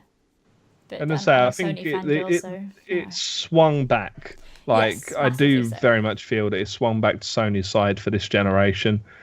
And fanboys and blah blah blah. I had a 360, not a PS3, for the longest time. Last generation, it took me a very long time to get a PS3 because it was shit for a very long time, and it took a very long time till that library arrived. But now I have a PS4 and not an Xbox One, and maybe I'll get one eventually, but maybe not. Now that there's so many different iterations, probably not. But I think we can all agree it was better than the Ouya. What they like. God. Completely can we not going aside. I wanna just make a point of, please, can we not talk about the Ouya? Oh wow. I swear that I'm sure I saw somewhere that they had some like data leak recently as well. I didn't see an article up for it. Otherwise I would have pulled it in for this, but I'm fairly sure they had a data leak recently. Please. I'm surprised they've got any data to leak, to be honest with you. Please let's Pip. not. Probably just their decrepit financial figures. I'll tell you the most interesting thing though about the two brands. I think Nintendo's just kind of doing what Nintendo does now. They don't care. They just do what they want. But if you look at Xbox and PlayStation, they're kind of flipping each generation. Because the PS2 had the lead on the Xbox, even though the Xbox, I think, was a little bit more powerful and a bit more innovative. But in some of the stuff it did. weren't really there. But in sales, and then they suddenly went, oh, by the way, next generation, 360 is going to do well, PS3 is going to start slow. And then this generation, it's done the opposite again, where PS4 has gone, let's go, and they've gone, and then Xbox One's going, whoa, wait for us, we're kind of coming, and then I'm interested in Scorpio. Like, if they do that console right, it could flip But then that's again. not quite next gen, is it? No, it's not, No. but it's their next big step, so to speak. So it'd be interesting if it flips again. But I think the main thing is you've got to have the games to sell the hardware. Yeah. And Yes. that's 100% where they fell flat. Yeah. But Microsoft just had a crap direction for the Xbox. So with the DRM stuff earlier on. The DRM stuff, I think, really killed them earlier on. Yeah. That was Knocked them literally down. full foot in mouth. Oh my Plus- God, we've done a really bad thing. Plus, I remember I went to a talk from, I forget who it was, but it was someone in the Xbox division, head of Xbox division at the time or some shite. And they were talking about like the virality of content and stuff like that. And basically spent like 20 minutes talking about how they can create virality from the system, and it's like you don't manufacture that. There's no. I mean, you can to a degree, but there's no such thing as manufacturing that on a wide scale, because it is what it is. It's something that catches people's interest that they haven't seen before. That's a little bit different, and then stuff goes viral. And it's just like you clearly just don't understand how these things play and how they play out. And it's just, I've just sat there like, well, never mind. I'll be picking up the PS4 then. Like it's that, like my entire thought process. I was hoping, like, because I've taken questions from the crowd, and I was just about to say, I really wanted to be able to ask a question like, do you understand remotely how these things work? Like, but unfortunately not. But it wasn't BBC question time. No. Well, no, they did ask a few questions, but unfortunately I didn't get picked. Probably because I just looked like I was going to be an arsehole as soon as I opened my mouth, which, to be fair, wasn't wrong. Right, so going from things from yesteryear, what have we been doing this week? What games have we been playing this week, more importantly? Who should we start with, Miss Pip? I think we should go with Mr. Benjamin Burns first. Well, but I need to find the right thing to put on the screen. There you go. You go for it. I'm good. Okay, I have been absolutely caning the open beta for Gwent. I am a huge nerd for tabletop, anything tabletop, from Dungeons and Dragons to Warhammer to Betrayal at House on the Hill to Magic the Gathering. I love all that stuff, and Gwent is really, really my cup of tea. The thing that I like the most about it is how far away it is from Hearthstone. If you are sick of all the RNG bullshit, if you are tired of the constant card drawing and how card draw plays into the game way too much in Hearthstone, and if you just want something that's refreshing and different, or if you're a fan of the Witcher 3 universe, then Gwent is absolutely fantastic. It's a really solid game. It's also at that early stage where you can actually enjoy experimenting with building decks and stuff like that without having to think, well, this isn't the meta, so I'm going to get battered every game by someone who is playing the meta. So now is a really, really good time to give Gwent a go. I'd heartily recommend it. However, don't do what I did and start playing it on the PS4, assuming that you would be able to transfer all that stuff over to a PC account. Because I've had to start fresh because I know that I don't want to play all my Gwent in front of the living room TV. Right. So I played a little bit of was it the alpha, I think? Or at least a closed beta. And a monster's still crazy OP. No, I hardly see anyone playing them actually. There's a lot. Nilfgaard are being used as like an OP control deck now. And Societal, have I pronounced that right? Scoia'tael. Sorry, I should know that. I have actually played The Witcher. Scoia'tael have been buffed because apparently they were crap before I started playing. Yep. But that's what I play. I play a Scoia'tael deck full of dwarves that all buff each other. Yeah. So I imagine I'm really annoying to play against. I don't know. Probably. So I actually, it's so much better than the Witcher 3 version of Gwent. Like, well, yeah, I suppose it's got to be, hasn't it? Really, yeah. So my question is, why/how is Gwent better than Hearthstone and the Elder Scrolls Legends and the Fable one that's coming out, and like, because I know they're all different. One. It is. They're not. It's not better. It's just different. It's refreshing.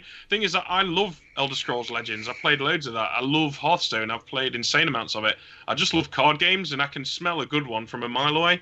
And Gwent is good. I don't think it's objectively better than the other ones. It's mainly because it's very different. You can't really, you can't fairly say that. And it's at the beginning of its lifespan. So some people would argue that Hearthstone has been ruined by the lot of the mechanics that are now in there. Some people will say that it's become better and that it's grown, and I mean, if you speak to an old Magic the Gathering player, they'll tell you about how it was absolutely banging back in 1996 and now it sucks, or vice versa. That's just the way things go, I guess. But if you want something that feels fresh, if you want to get on board the train at the very first stop, good time to play Gwent. Fair play. I mean, it's just not my thing at all, and it's just like, I feel like I should enjoy them. Like there's a part of what I enjoy in games that I can see in those card games, but I don't enjoy them at all, and I don't understand why I don't. Like, and I'm just trying to find the rhyme and reason in that, I guess. I don't know. but maybe I don't know. I didn't understand it in The Witcher. Like I played it and I just went, huh? No, it's definitely it's not for everyone, is it? It's very different in the standalone, despite the rules being very similar. Because I played it in the Witcher and hated it. I played the paper version and was like, yeah, this is okay. The standalone version is great. It is genuinely really, really good. And they play on the fact that it is a digital card game. So there are rule sets and there are cards that you couldn't get away with having physical versions of. And while it's wildly different from the split board that you have with Elder Scrolls and the quest system and the morality system that you have with Fable Fortunes. Is it Fable Fortunes? Yeah, that's Flaming Falls one, isn't it? Fortunes, yeah. Just call it Fable. Who gives a shit? Fable cards thing. Whoa. I do. I give a shit. It's called Fable. Pip gives a shit. All right. Yeah. Fable cards game and the Ouya. That's it. Right, no, the Ouya was a good thing for me at the time. So I'm not gonna go into that because that's a long ass story and it was a good thing for me at the time.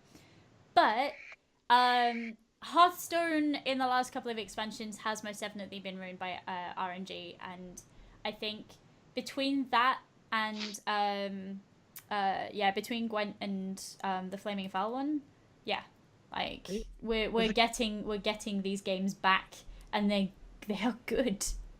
As a quick question on Gwent, I've only seen someone like get super into it. So she's like the girl I watch you play it. She's usually pretty into it. Is there any element of RNG to Gwent, or is it purely how you?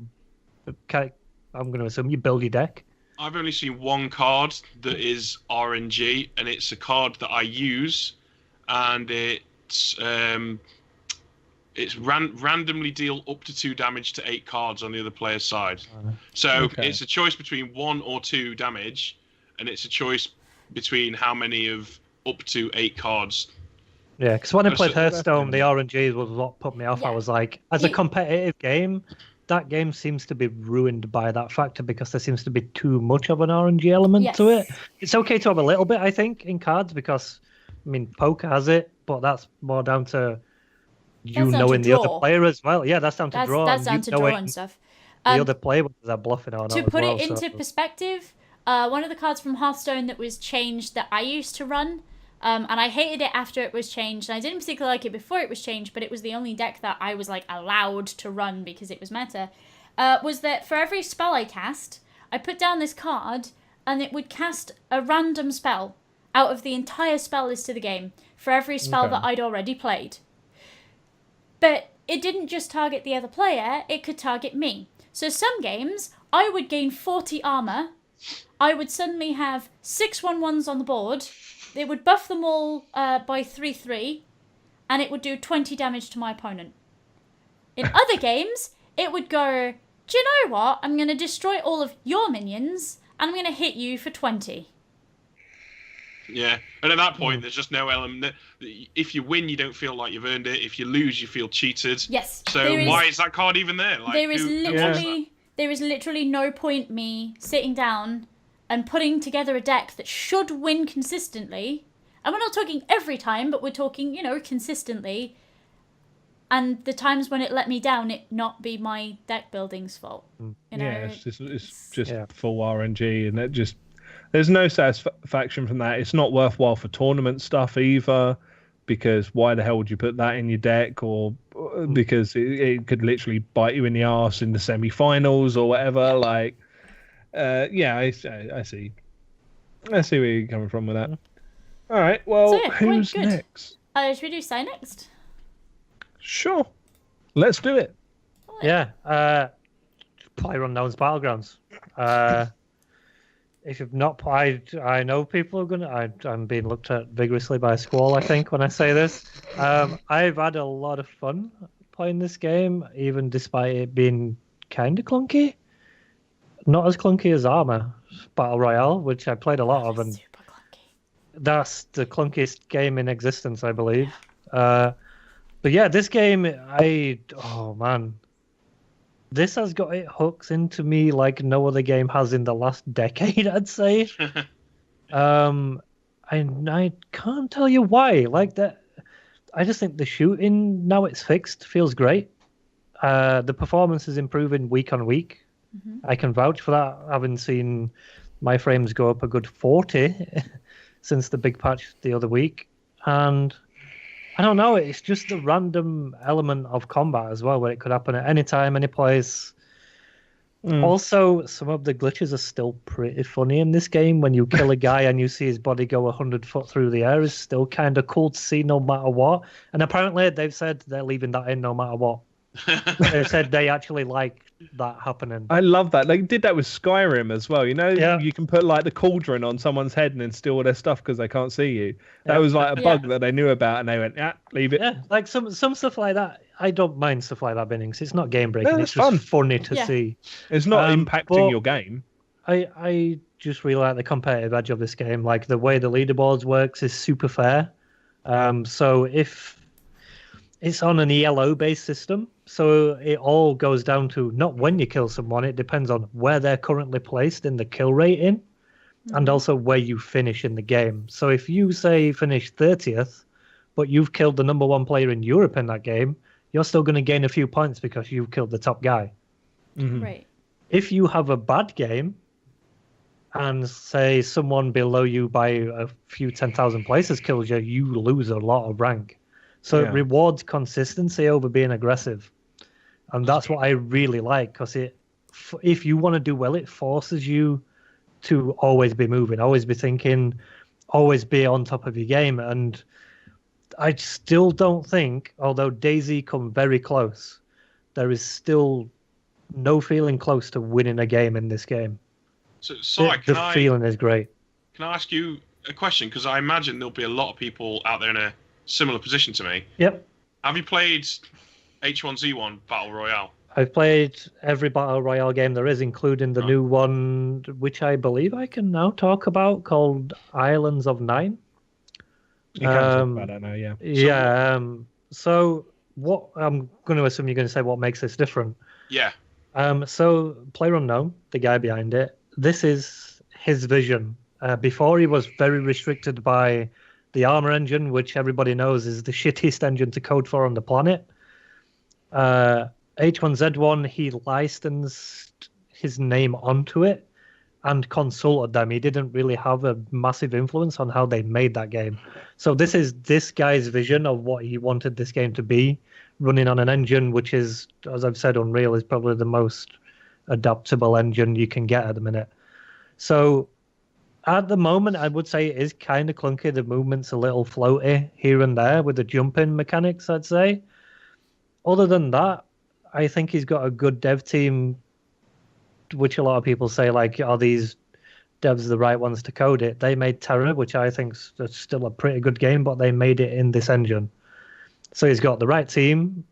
I think he's got the right ethos in terms of we're charging $30. We've got more maps coming, more guns, more content, and it's all free, which is, yes, please, devs, listen to this guy. And not only that, I think the mechanics of the game work exactly how they should. Like in H1Z1, you can carry more armor and helmets about with you. In this game, you get your armor shot off you. One, you're probably going to be dead for one, but also you have to go and scavenge another body to get more armor because you'll probably be a late game. So the mechanics are they're more tailored towards players being more conservative, so you do get a bit more stale gameplay. But for me, when the action happens, it has more tension to it, and that's what I kind of like about it. It's got a good bit of tension, but the shooting is the main thing for me. They have nailed the shooting, and I played this game in closed alpha, and believe me, if you saw the shooting in the closed alpha, you would have grated your face off with a cheese grater. It was that bad. I'm not even kidding you. They had a recoil mechanic in the game similar to CS. But imagine a CS recoil system randomized. Oh, great. Yeah, figure the recoil patterns out on those. And now they've changed that to a more armor style system, but also made it kind of user-friendly where you can shoot over the shoulder.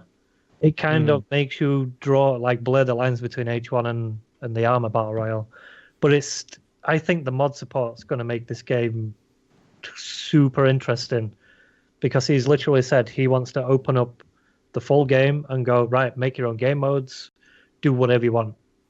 Go. And that's literally what he said. He wants to find the next player unknown. I will say that their communications are top tier. Mm-hmm. Absolutely top tier. This name is going to make you laugh, but Poopy Queen. Yeah, Sammy. Yeah. Right? Sammy is one of wonderful. the best community managers I've ever seen. Yep. If you've got an issue, don't get me wrong, some days she's too busy to reply, but most days she will have a reply back to you in 5 minutes. They communicate clear. And this is what makes me hyped about this game is when they say they're out of early access in 5 months, which is what they've got left from the timeline they've said, I actually believe them because they're working so fast. It actually makes me think when this game is done, and I think even now they're killing it, this will be the Battle Royale game. I've played Islands of Nine. It's okay. Yeah. It's first person only, which I want in this game, which is not out yet. And that's my only problem with this game at the minute. I think the third person camera abuse is a little bit gameplay breaking. It breaks immersion. Once first person's out and they've done it properly, yes, it already is killing Steam in terms of numbers. I think that they peaked at nearly 200,000 this weekend. They broke into the top 10 most played games on Steam, didn't they? I think they've been third like pretty much every day since it came out now. So yeah, they're killing it and they're getting better every month. And I believe server performance this is what I have experienced. So maybe some people are still having a really bad time. Server performance was a main issue. So if you've not played it since the big patch and last week's patch, go give it a try. They've done something. I don't know what. They've not said. They just said we fixed servers or done something, and they're working great now. So it's enjoyable even more so, even though it was for me anyway, because I'm a shooty bang bang guy. Shooty bang face man. Yeah, I love this game. I think it's great. Yeah, Okay. Good stuff. And now... Do you want to... Yeah. Okay. I can do the things. You can do the things. Right, we'll put my stupid face on the screen. I mandated this. Oh. I actually mandated the addition of Pip's face. I fought this so hard.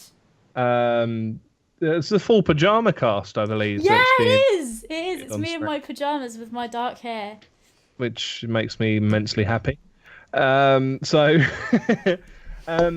week I have had so little time for games because, E3 planning is just making me want to throw myself down the stairs to get out of it. But Aero is something that I have had time to just kind of slip in odd games here and there because you play for the length of a track, and it's a fantastic rhythm shooter. It's also kind of like trying to keep in the right position throughout the different songs, and it's bloody hard. Like it's no slouch as far as difficulty spiking is concerned, and it's really, really, really good. Like it's a real, I wouldn't say 100% fresh take on a rhythm game genre, but it's pretty close to being entirely fresh with the combination of stuff that it does.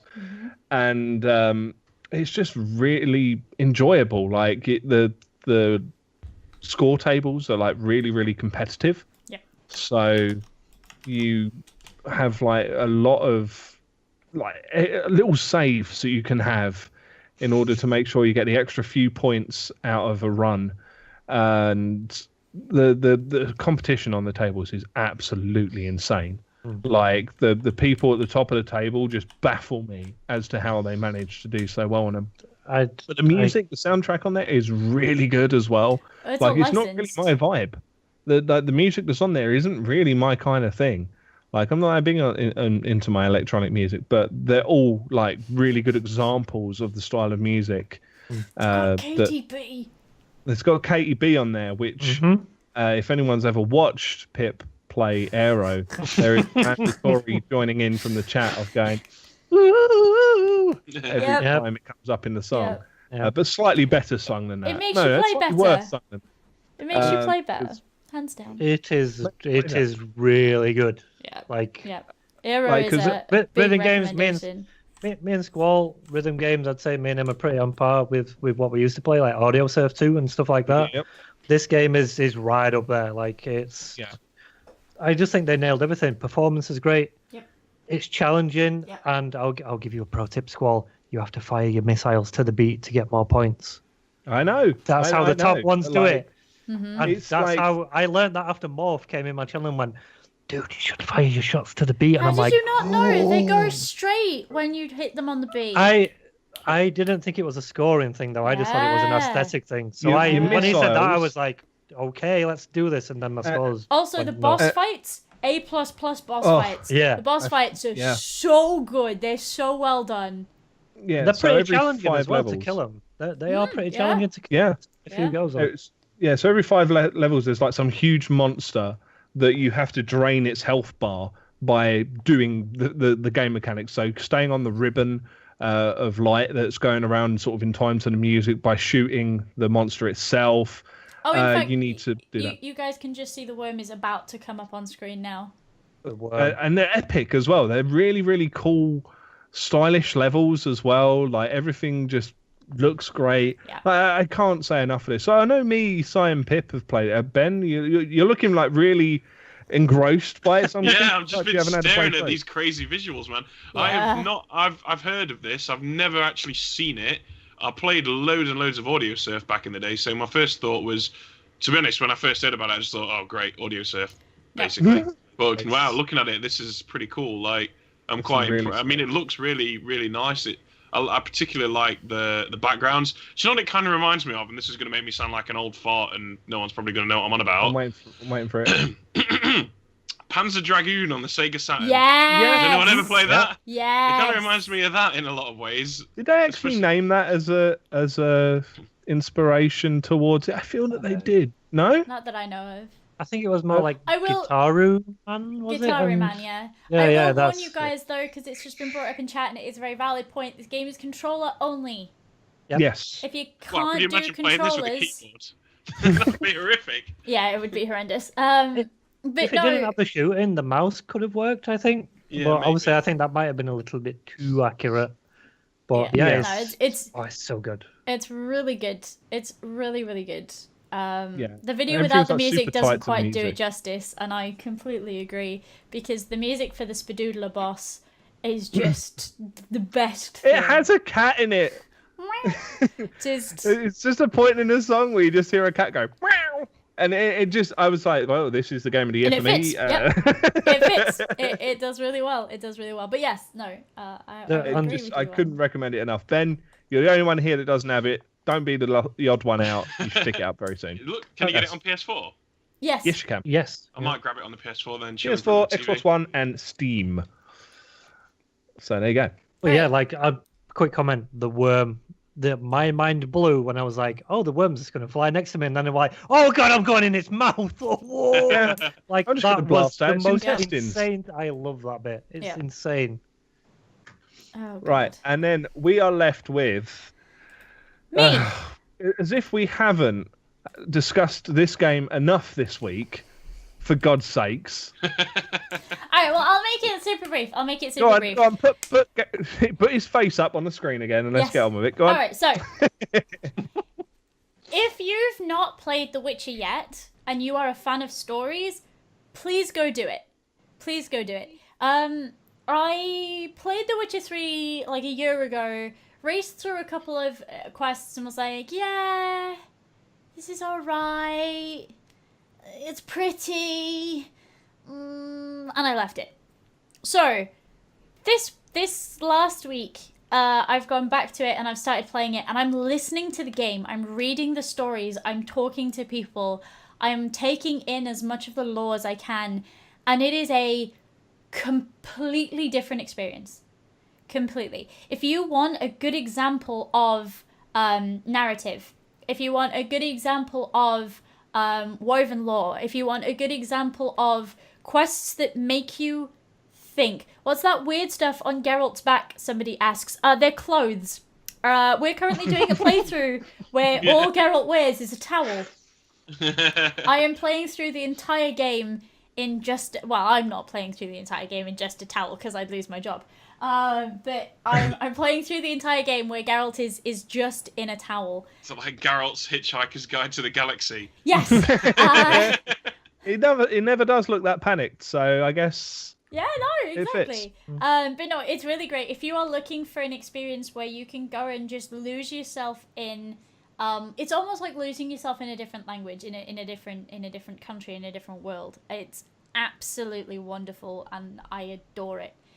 If you are after some good stories, go speak to everybody, do all of the white quest things. I'm booting up the game when nobody's looking and going back and reading through all the notes. Which, nobody on stream wants to hear me read for hours, but honestly, it's something that I'm enjoying doing off stream.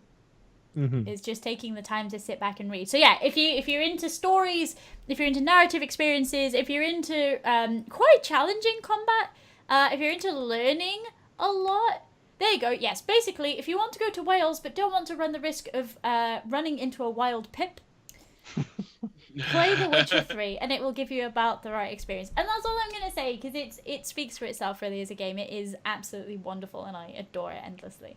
Wow, that guy just really, really oversold Wales there.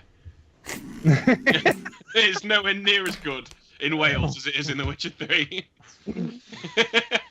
For you guys listening to the audio version, I just opened my mouth really wide and clutched at my heart. I am... No, it is one of the best RPGs I'd say in the last decade by quite an easy distance, I'd say, just because I think people got put off by the combat, and I'd say don't just give up after the first couple of hours with the combat. Stick with it. It does improve. Yeah. If I can finish a load of the combat in a towel, I promise you can do... My fringe is not doing the thing today. I promise you can do it too. Absolutely promise. If I can play as much of the game as I have, and we've had people coming in being like, "Ooh, you will not beat that bear without armor. That bear will kill you." And we've just no-hit the bear. We've just slayed it right down. So yeah, don't worry about combat and things like that. If you need to turn it down, turn the difficulty down. It's worth it for the story, wholeheartedly. Yeah. Cool. Well, I think we made it out the other side of the weekly Witcher 3 spot. So yeah, it's quite nicely bookended, wasn't it? Gwent and then The Witcher. Here's what's new, here's what's old. I like it. See? It's good. And it's good. So going from a game that is DRM free for the most part, because of their affiliation with CD Projekt, they own GOG, or they're somehow tied with GOG. I think they own GOG. Yeah. They own GOG. Well, so they're DRM free, and it brings us quite actually for once neatly-ish to what's going to be sort of our deeper topic of discussion for the week, and it's, well, I suppose centering around a game called Rime. That's R-I-M-E, not making words sound similar. That are released with a DRM software called Denuvo, which I can tell you from personal experience is gash. They released with this DRM software in it, and they basically turned around and said, "Hey, if you guys can crack it, we'll remove it." And so people did, and so they did, which is pretty cool. Then they moved on to just having none of that at all. But it kind of beggars the question, is there any point in DRM anymore? Because Denuvo is the same one that they used for Resident Evil, or Resident Evil 7, sorry, the latest, which again got cracked in, I want to say, 5 days, the same sort of times it took them to do it for Rime. They had it for Tales of Berseria, which I personally encountered and made me want to punch things. So basically, because that was released around a little while after that crack was found for the Resident Evil DRM, they hastily patched it into Tales of Berseria because, that makes sense after the cat's out of the bag already. Surely, there's a copy of that with that pre-patched DRM on it. and they hastily patched it, which just ruined the sound in the game. So the sound of you like hitting someone would just double up and double up and double up and double up until it was absolutely deafening you, which was fantastic. So I, as a paying customer, got a really shoddy experience because of this enforced DRM. And this particular type also just uses ridiculous amounts of CPU, because what it basically does is it decrypts as you play. So everything that you do, it calls to the encrypted stuff through de novo, presumably, and says, "Oh, I need this bit now. If I can get this bit, could I have this little bit here, please?"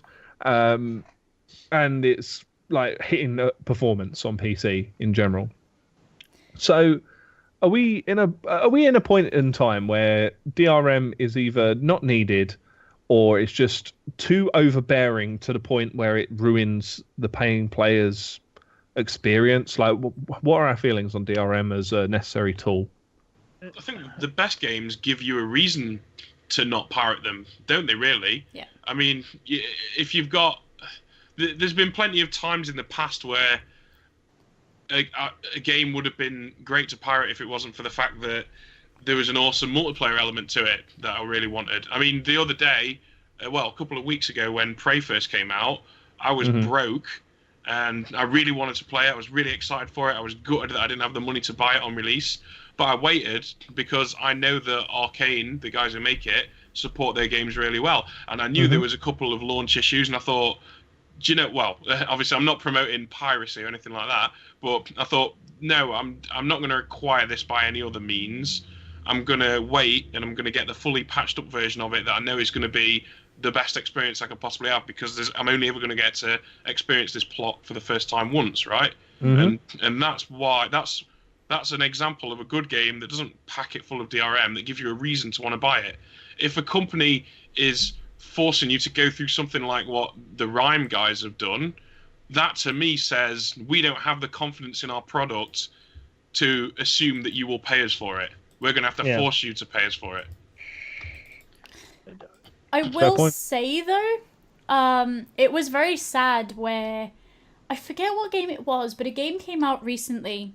And we're talking recently as in, like, in the last year. And the dev took to Twitter and went, somebody is currently streaming my game for almost 1,000 people, and I should be really happy. And I looked at it and I thought, what on earth is this? And the follow-up tweet read, but there's a watermark in the corner. I know that that's the pirated version. I believe that game was The Witness. Oh, was it? Yes. Yes, it was. And I'm kind of like, oh. Because... But in the same... Right, so I'm not going to dictate what people should do to promote their games. But if that individual was capable of that level of reach and that level of audience, to my mind, it would have made sense for them to have offered that streamer a key. Yes, which I think... And then use them as an advertising platform to those 1,000 people to purchase that game. Yes, but why did the streamer not go to them in the first place?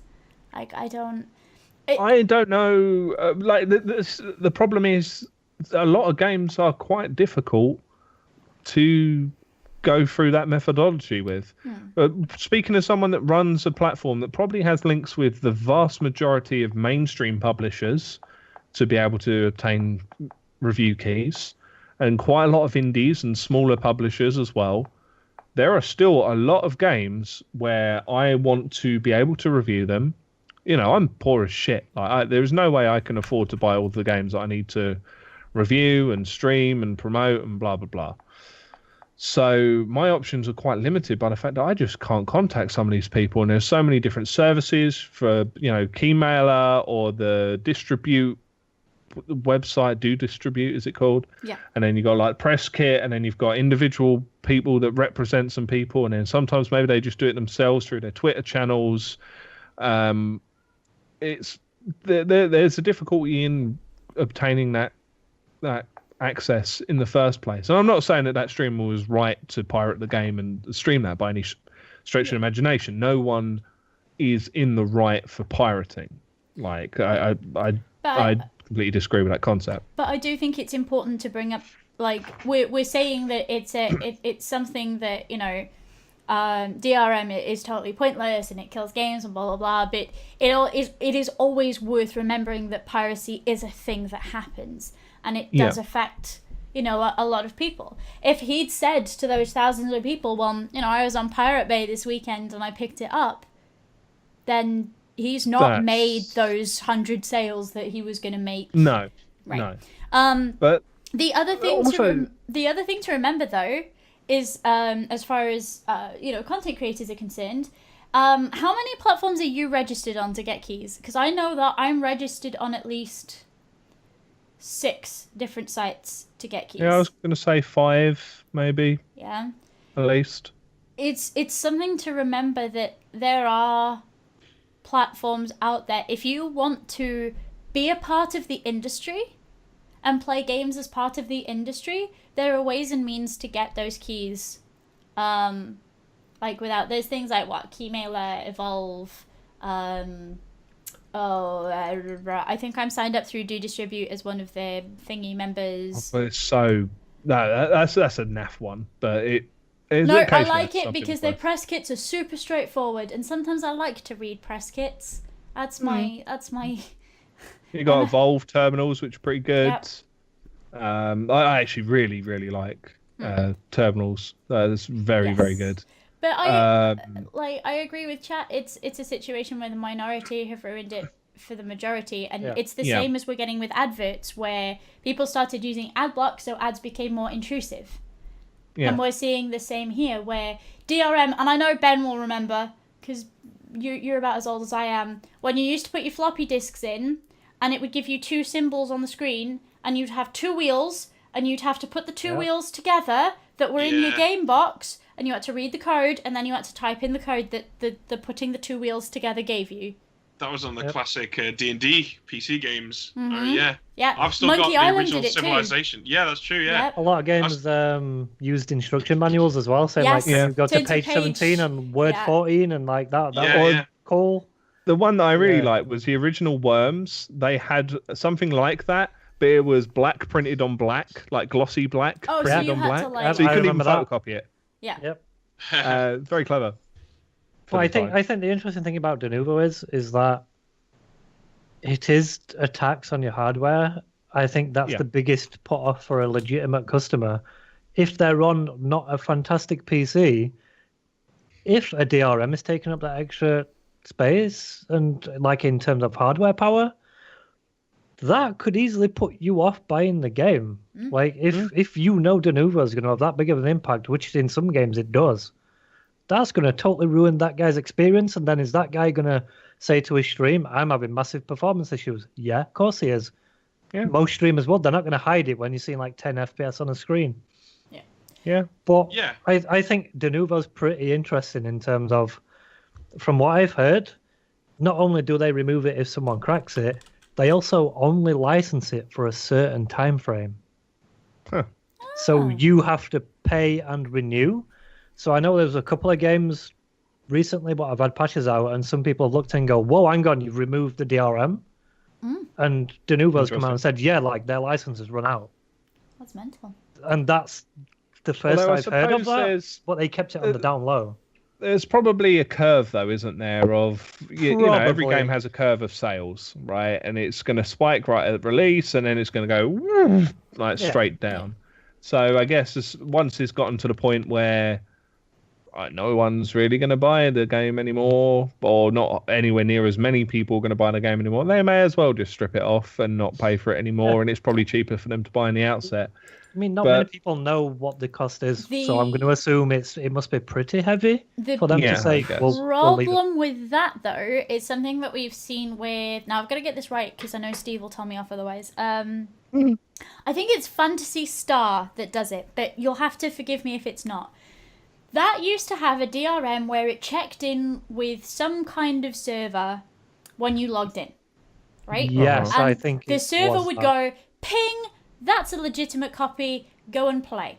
That server-side stuff doesn't exist anymore. So when you go to play the game goes, "Hi, I'm phoning you. Can I start? Hi, I'm phoning you. Can I start?" And of course, it doesn't get an answer. So it goes, "Sorry, must not be a legitimate copy of the game. Can't play it."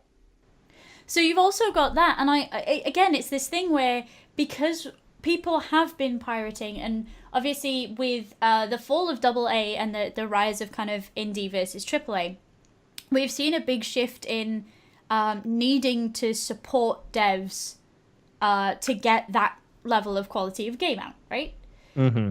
So what we've done by pirating these games is stop people from being able to make the same quality of game. But we've also made this whole sort of DRM situation more intrusive. Yeah. It's got to be more intrusive now because it's got to bypass all these bypasses that already exist. But then, by the same logic, some games take longer to crack. Mm-hmm. I don't know of any game that has not been. Ooh. Well, I'm going to assume some there did take a while. probably is. I think that EA probably might be. is quite good at their DRM. It takes people quite a while to crack EA stuff, but generally they're cracked in a day or two, and then they're out. But we still have to, like paying customers, still have to deal with the upshot of that DRM being there. Yeah. So it seems, and the thing is, like, it's a known thing. It takes a few days, and then you can play your game for free by pirating it. And I think people who pirate games on the regular will wait the extra couple days to get it for free rather than paying to pick it up. I think that's probably the trend. Like maybe a couple will break down and buy it, but not that many. If they're dead set on just getting games for free and not paying for people's work. So I don't really see the benefit of DRM because you're pissing off. Like Tales of Berseria pissed me off a lot, and I am very, very much considering. As much as I enjoyed the game, I enjoyed it a hell of a lot. I've enjoyed all of the Tales games over the years. I am very much considering not picking the next one up. If it's used de novo, I almost certainly won't. Yeah. Because I'm not as someone that's paid their money, I'm not dealing with an entirely preventable problem that is working against the minority who's going to find a way anyway, and is going to deprecate my experience. Like that doesn't work for me. Like I just can't get on board with that. Yeah, it's like a car salesman slashing the tires on all his cars in case someone steals them. It doesn't make any sense to me at all. Like, why would you make your product rubbish just to spite the people who steal it? It makes no sense to me at all. I just don't understand it. Like, if there was a way to do this without, and we have seen many times in the past, like the cool old examples that Pip was mentioning earlier on, there's plenty of like good ways. There's plenty of cool ways to go about this. Well, there used to be anyway. But physical editions, that is, at least. Well, I mean, even digital manuals can have pictures in the bottom. Yeah, but digital manuals are screenshotable, aren't they? Like that's no true protection. But the point is that I think there's two sides to this argument, and they're both valid. There's the don't screw up your own product argument, so get rid of DRM, and there's the anyone who creates something ought to have the right to try and protect it from being stolen, and that's reasonable as well. But you need to find some sort of balance between the two, don't you? And I think that developers need to put more time and effort into ensuring that if they are going to use DRM, it doesn't screw up the experience for the end user. It's not difficult to test this, is it? These guys make games. Surely they can tell that the DRM's like making your FPS go down by 30. Now, you make that point. The Rime devs, at first, put their hands up and said, we know that there's a performance problem. We don't think that it's the DRM. People were... For which they're wrong. Yes, no, yeah. But they're wrong. People were on and on and on at them that the DRM was making... Because it's a well-known thing. We've just seen it with Resi 7. It's a well-known thing that it takes so much of your processing power that it ruins any game experience Yeah. that you could have. So they knew that this was a problem, but they kind of doubled down on this whole, no, it's nothing to do with the DRM has to stay. And that's a little bit upsetting. Rather than listening to their community, their fan base, and going, like, we were super worried that people were going to pirate it, which is why we put it in. Please understand. Like, it is causing a problem, so we will take it out, but please, tell your friends to buy it. If you did pirate it, please buy it when it goes on sale or whatever, It's... And I think there's a service provided as well, indirectly, but by the fact that we're very much stuck on Steam or whatever service as being the place where we have our games and stuff like that.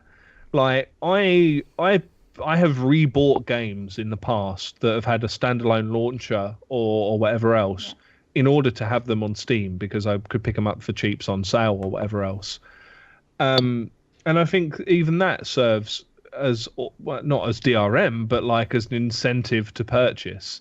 It's together with the rest of your collection. It's, it's on your shelf as a proper jewel case as opposed to one of those cheap knockoff flimsy pieces of shit ones that you can buy for like 1,000 of them for 20 pence off of eBay or whatever. Like there's something to be said for having everything gathered in one place. Yeah, give us the carrot, not the stick, right? Yeah, exactly. And I think that's kind of really the key. Feel free to slap your DRM on there if it doesn't impact me as a player that has paid my upkeep for you to be making games. Don't make me continually connect online because I'm not always online. I'm going on a flight in a week's time for 11 hours. I'd fucking love to play games on my phone, which is not possible for the most part because they all need to connect online in some way, shape or form to make sure I'm not cheating the system or whatever. You need to get yourself a Nokia N-Gage. Problem solved. Oh, God. I'll just turn it sideways to make a call. That'd be great. I actually owned one of those for like 2 years. I made phone calls. Of course on you do. Another pretty big factor as well, and a lot of people actually discredit this, even though I do know people what actually do this. A lot of game companies nowadays don't release demos anymore. Don't get me wrong, coding side of things is probably a pain in the ass when you're going through crunch time, whatever. But if a customer doesn't actually know how that game runs on their system and their specs are pretty, borderline to minimum, of course they're going to want to know what that game runs like. And if there's no demo, what's the easiest way of grabbing hold of it? They go to Twitch. Unfortunately, well, they do. However, if they want for personal experience, for personal experience, they're gonna grab that game however they can. And unfortunately, and to be honest, the few being completely honest and open and whatever else, because I'll tell you something. I don't believe in lying. I know what you're gonna say. Everyone's done it to a certain extent with a I different used to media all the platform. time. Music, games, movies, whatever. Someone has done something like that at some point. When I was younger and skint as fuck, I used to pirate the majority of my games. And now that I have money, I purchase them. Yeah. I went on to purchase the games that I enjoyed from pirating them. And I will still, if there is not a demo available, or even if there is a demo available sometimes, on the odd occasion when I know my PC is borderline able to run it, I will download a version of that game because I don't trust that the demo is in line with the final product as far as performance is concerned, because a demo's not going to get updates, it's not going to get patches, it's not going to get any stuff like that which could have an impact upon the performance. So occasionally I will pick up a copy of that game and test it, but then I will purchase it. I will premise what I've just said with Steam's refund policy is pretty painless, and I don't think people can use that as an excuse anymore because the refund policies. That's very true. I've done it a couple of times. It's super easy. Yeah. But in terms of that, I do think the demo thing is a bit of an issue. But like I say, with the refund policy being there, I don't think they can use that excuse anymore. I just think sometimes you can roll your face on your keyboard and still get a refund from Steam. If you've ever watched Two Angry Gamers, so he gets like these the straight up like university project piece of shit games. You know the shovelware that we were talking about earlier on. The FPS creator games and the RPG maker games, and he'll Yeah, whoa, those whoa, kind of games. whoa. RPG Well, Maker's some brilliant. RPG Maker. Yeah, it's brilliant. However, some stuff what's come out of there has been... Right, but then some Unity stuff is bollocks. And No, some- yeah, that's what I'm some, saying. Like, I thought you were talking about actual RPG Maker, like buying the. no, not not the, that was actual gonna say, thing. Some I was just stuff thinking, you is ignorant man. good. No, some stuff is good what comes out of that. However, with all creator things, just because you give someone a creation tool doesn't mean it's going to be good every time something comes out of it. Yeah. FPS creator is pretty much I mean, yeah, you look the at piss part of FPS. oh god, I forget what it was called. Maybe it was called Sunset or something like that. And that, what's the engine you were talking about earlier, Si? Unity Unreal. or No, Unreal. Okay, Yep. so I'm pretty sure it was an Unreal game because everything was super shiny, and the game was horrendous. Yeah. Absolutely horrendous. But it was made with a top flight engine.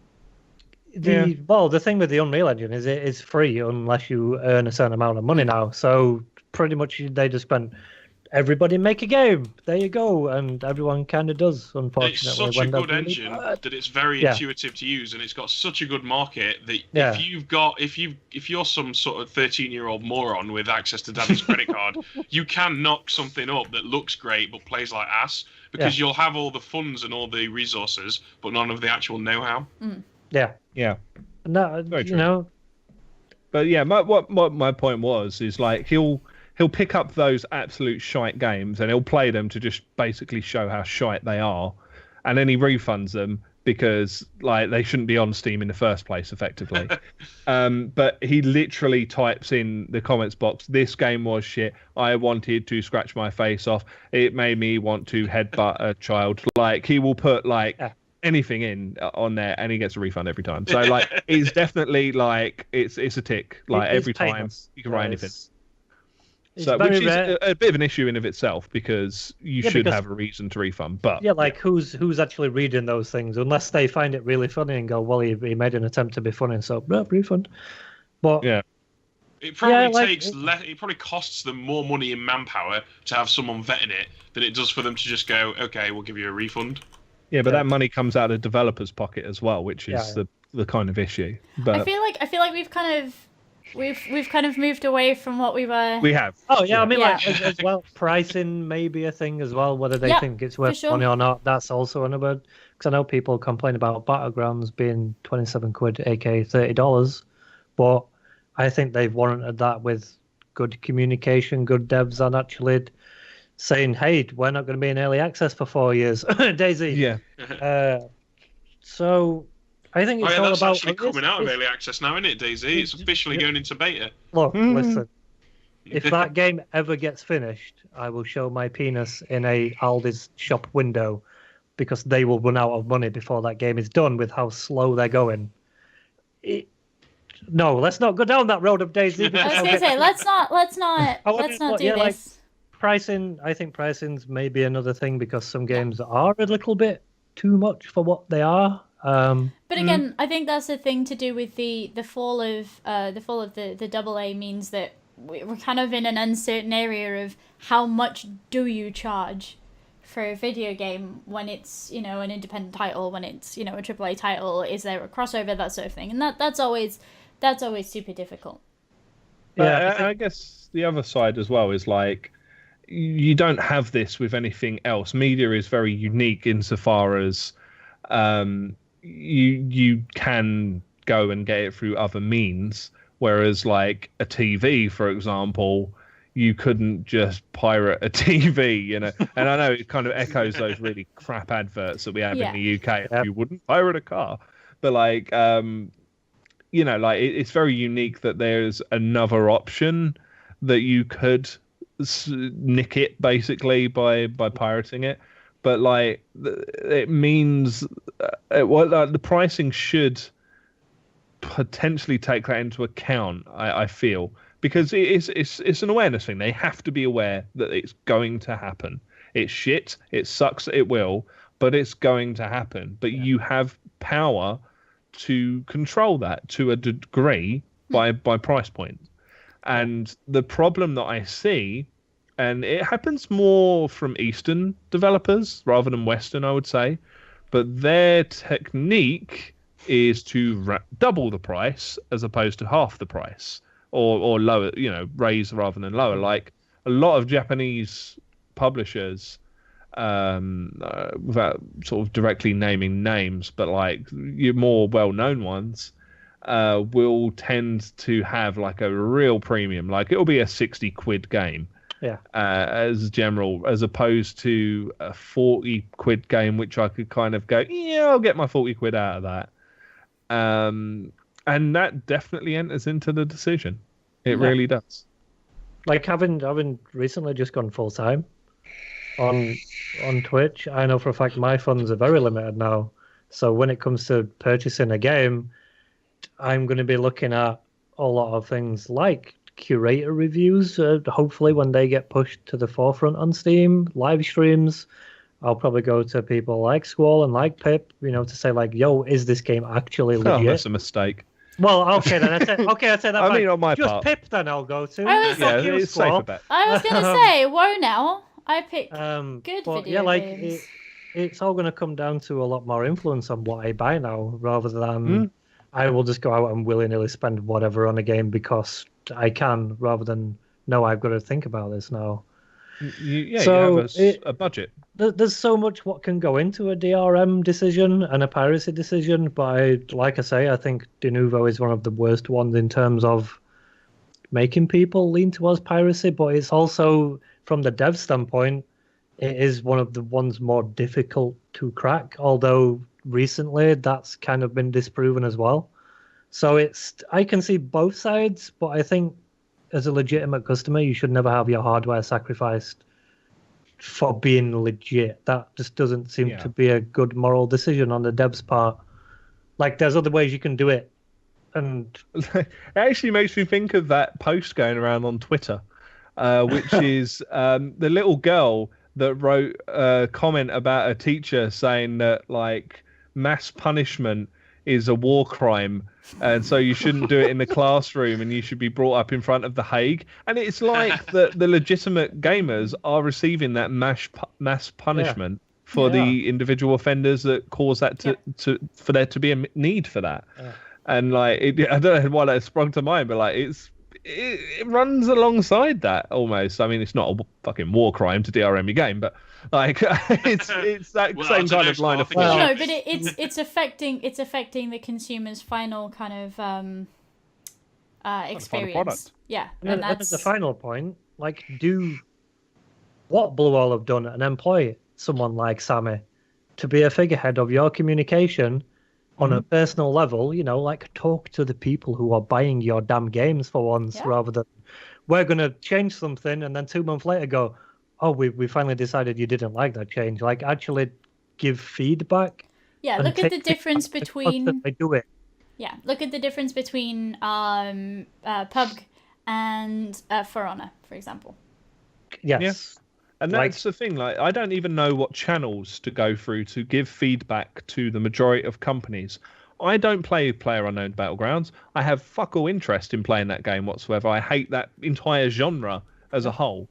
I know who the point of contact is for that community. Yeah. Does that not speak volumes that I know better how to contact someone from a community that I have no interest in than I do for some of my most loved franchises? Yeah. Even that's mad. Something like that can have a bigger impact on whether you buy that game or not. If they can like reassure you that something's going to get fixed, or that something's coming to the game and they're communicating it in a really efficient way, even that can probably persuade you to maybe go like, okay, I'll take the plunge and buy this game. Buying loyalty. That's all it is. Yeah. You're buying loyalty for free. And they're one of the few what are actually doing that. And I think they need, like a lot of the bigger companies need to look at that and go, okay, we've seen what they've done now we need to implement that. I think Destiny 2 will be interesting to watch. Yep, because see how the community reacts to that. Their community is super close-knit and super supportive, so hopefully they get that right, and I think if they do, then you might see a domino effect. And even that can help like break the piracy circle, but there's always going to be a group of coders what crack your game, and there's always going to be people what download it. Unfortunately, that's just kind of how it is, and it's not going to go away. And that's kind of the bottom line, isn't it, really? Yeah, it's the bottom line. They're never going to stop doing it. It doesn't make any difference what measures are put in place, because at the end of the day, you can hire a team of 10 or 20 dedicated programmers to do some DRM for your game, but there's always going to be more than that out there wanting it for free and willing to have a whack at getting it for free. Yeah. And ultimately, if I bought your game, I have your game. Like, I have it in some form. I have a disc. I have it installed on my hard drive. I have it. Mm-hmm. Therefore, whatever controls you've put into place, I have access to. Like, I can, if I have the knowledge, which I most certainly don't. I barely know how to bloody run command prompt commands half the time. But like, I have the ability to look at that code in through whichever method is required and go, and this is the thing that triggers that, and I'm going to make it point to me pressing OK on a dialog box, and boom, it's done.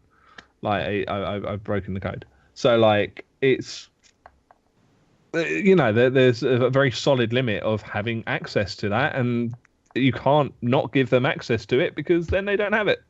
So unless everyone's going to stream their games forevermore, which is still a problem with DRM in some degree, as it is from having to call servers. So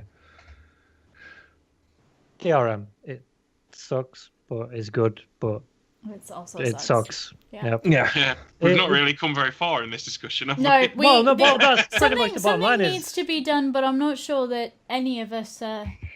Yeah, I mean, what can you do, really? Like, you can make it call a server, but then if you've got no internet, you're boned. If you don't make it call a server, somebody can make an artificial call. Every way, there is going to be someone who is affected as a legitimate customer, and it's like, how do you stop that? And I don't think there is really a way, because there's always going to be someone in a different situation to you or someone else. So it's like, how do you cater for that big of an audience? I don't think you really can. I'd like to see more like what happened with Resident Evil 7. I mean, I know it ended up having DRM in the end anyway, but that really, really imaginative and creative demo that they released that had, 10, 15 different endings, and you could just prod and poke at it and play it over and over again. That's a really cool way to let users know whether or not it can run on their system, give them a taste of what they can expect. Do you know what? I'm a huge fan of the Resident Evil series, but I probably wouldn't have bothered buying Resi 7 after 5 and 6 if I hadn't played that demo and thought, wow, this is awesome. Yeah. And it runs on my PC. Yeah, and the other thing that I was going to mention is Witcher 3 would not be a success if DRM 3 didn't work.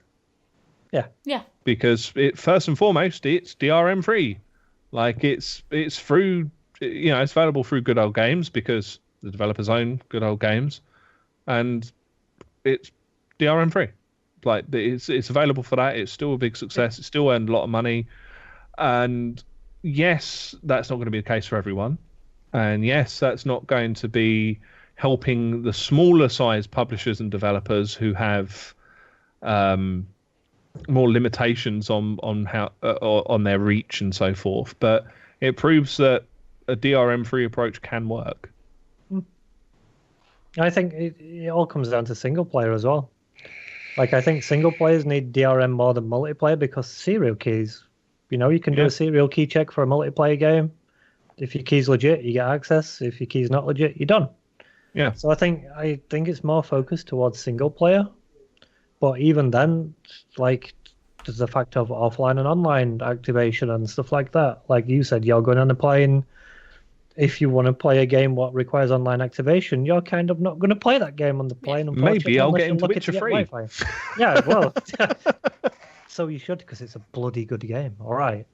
But yeah, like I say, I don't think there is a full 100% solution. They just need to come up with a better one than what they've got. The same as advertising. We're in the same boat with advertising. But there we go. Unless you're on YouTube, and then you don't get none anymore. Oh, sick bird. Oh dear. Well. All right. Well, I think we've discussed around that and decided that we not don't know the people to answer the question, but we know. Much, But no, I think we've explored a lot around. Yes, it doesn't work. Yes, it needs to change. Yes, we shouldn't be penalised, and there are things that are being done wrong which exacerbate the issue itself, as far as pricing and restrictions to paying customers are concerned. So something was achieved there. Mm-hmm. Hopefully, maybe.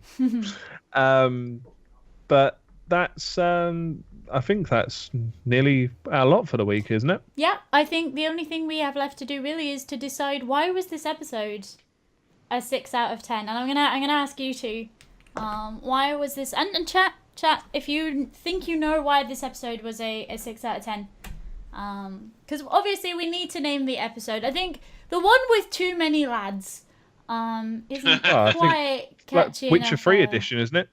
To be fair, yeah. 6 out of 10 DRM free. I mean, because we are DRM free. Yeah, I guess we are. I think it was 9 out of 10 until we failed to solve the age-old problem of DRM, and then our quality just dropped to 6 because we aren't able to do that. 6 out of 10 contained DRM. I like it. That works for me. The one with the overlong DRM discussion. Yeah, exactly. 6 out of 10 contained DRM. Are we just gonna start naming this like Friends episodes? Well, can we have the one where Ross and Rachel get married? Oh no. 6 out of 10 are towels DRM free. You can get for free if you stay at a hotel. Oh god. No, I very much like 6 out of 10 like contained DRM. I love the fact that this was a great podcast until there was DRM and it kind of we can't let that slip a little bit. Guess what? Kind of like DRM, I guess. Yeah. All right. Well, thank you so much for joining us, you two. Very, very much appreciated. What can we expect from you two coming in the next sort of near future-ish? Yeah, Ben, I'll let you go. I intend to get really, really good at Gwent. Yeah. That is my time. Any articles, Ben? Are you going to be writing any articles? Yeah, I'm going to be. I will be continuing to write articles for a living, but I'm definitely going to be doing. You'll see a bit more of me soon, I think, because I'm going to be doing a lot more Senshudo related stuff in the near future. Oh, really? Oh, yeah, really. Yeah, that must be such a surprise to you, Squall. God, I'm blown away. Oh my God, Sai, tell me what you're doing in the near future. Save me. Battlegrounds. Oh.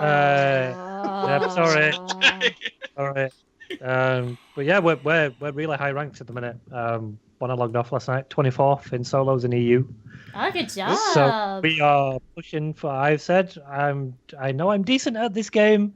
I can make top 10, so that's the goal. And we've been playing. You're literally 24th in Europe. I am 24th in Europe solos. God, that's amazing. We've got a celebrity now. There you go. Hey, you want me to raise your eyebrows even more? You're as good at PlayerUnknown's Battleground as England are at football. Roughly. I don't know if you just dissed me or not. But yeah, like we want to push for top 10. I was number 1 for a little bit when the game came out, but that kind of went south really bad. So I want to try and push for that. But also I'm going to try Islands of Nine a bit more and give that a bit more of a chance.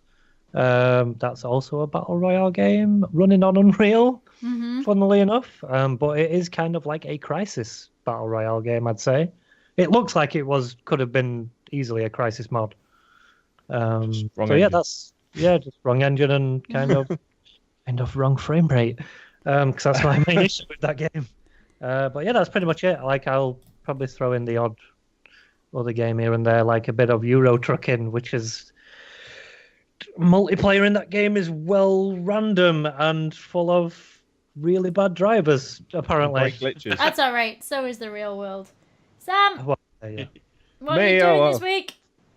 Basically, I'm going to be going for the most part, but mainly finishing off E3 stuff and then flying out to go there on Wednesday. Yes. And then I have no idea what my life is for the next 11 days after that. So you very lucky people are not going to have as many shit segues next week on the podcast. It's just going to be me. It's going to be great. What are you doing though, Pips? Don't worry about me. Oh, Thursday, not Wednesday. Thursday, I'm flying out. See, stress. It's not working. But no, more importantly, what are you going to be doing for the next week, Pip? All right, so lots of plans for me. Monday day, we're going back to The Witcher 3. We're going back to our Tower Adventures, but we're also going to do some Dead Cells because I like that kind of stuff. We're going to break up The Witcher 3 just a little bit. Monday night, we have Talavera over on Susanna Grace's channel. If you guys are a fan of traditional D&D, 5th edition homebrew D&D, I've just joined a new campaign as a very nice little tiefling. It's a very nice little tiefling. We're going to be doing Witcher 3 and indie games all through the week up until Friday, which is going to be episode 1 of the Cyberpunk roleplay game that I'm playing over on Brotato's channel. Also, by the end of the week, I'm hoping to have the studio ready so that maybe we can do some poll streams. Maybe. So we're going to go from being inappropriately dressed and jumping up and down a pole to being inappropriately dressed and slaying monsters. So it's gonna be great. And then we come back to the weekend where I'm going to be doing this, but all on my own, which is kind of scary. Well, I'm going to hazard a guess and say you're going to have a guest of some style at some point. Oh yeah. We'll have some really nice guests. We'll do some nice chats, and there'll be less awkward segues. Won't that be wonderful? It's gonna. I'm going to phone in. I'm going to phone in and just go, well, considering E3 is an event about gaming, there's a thing about gaming on this channel. It's going to happen. No. But yeah, no, I'll be awake at 9 a.m. on a Saturday in LA. If you want to see me flounder at doing podcasts, it's gonna be me with 2 hand puppets. You're not wrong. So that's my week in a nutshell, and I hope that people come out and support and do all the things for you guys. And as always, the Senshudo channel not only does its own content, but it hosts up a whole bunch of awesome people. Because we're a really neat community, actually. We're all right people. We're all right people. When did that start? I missed that. Okay. There's me trying to be nice and do the business, and Sam's just like, no. No, I'm a realist, okay? I've just kept you guys around for as long as I have, just through reciprocal abuse. That's basically it. All right. Wow, all right. Yeah. All right. The silent agreement. I love it. It's actually a little ball of hay just rolled across my monitor. Yeah. All right. It's just agreement. I know. It's fine. Yeah. Keep those balls of hair called tumbleweed, right? That's the one. That's the one. All right. Thank you so much, guys, for joining us. So much appreciated. I'm going to pop some music on, and we're going to head out for today. Thank you so much for joining. You guys have been crazy. Thank you so much for all of your input and all of the lovely mouth words and things. I'll see you guys next week. I won't. Ha ha ha ha. Bye. I just... Nah. When do I stop?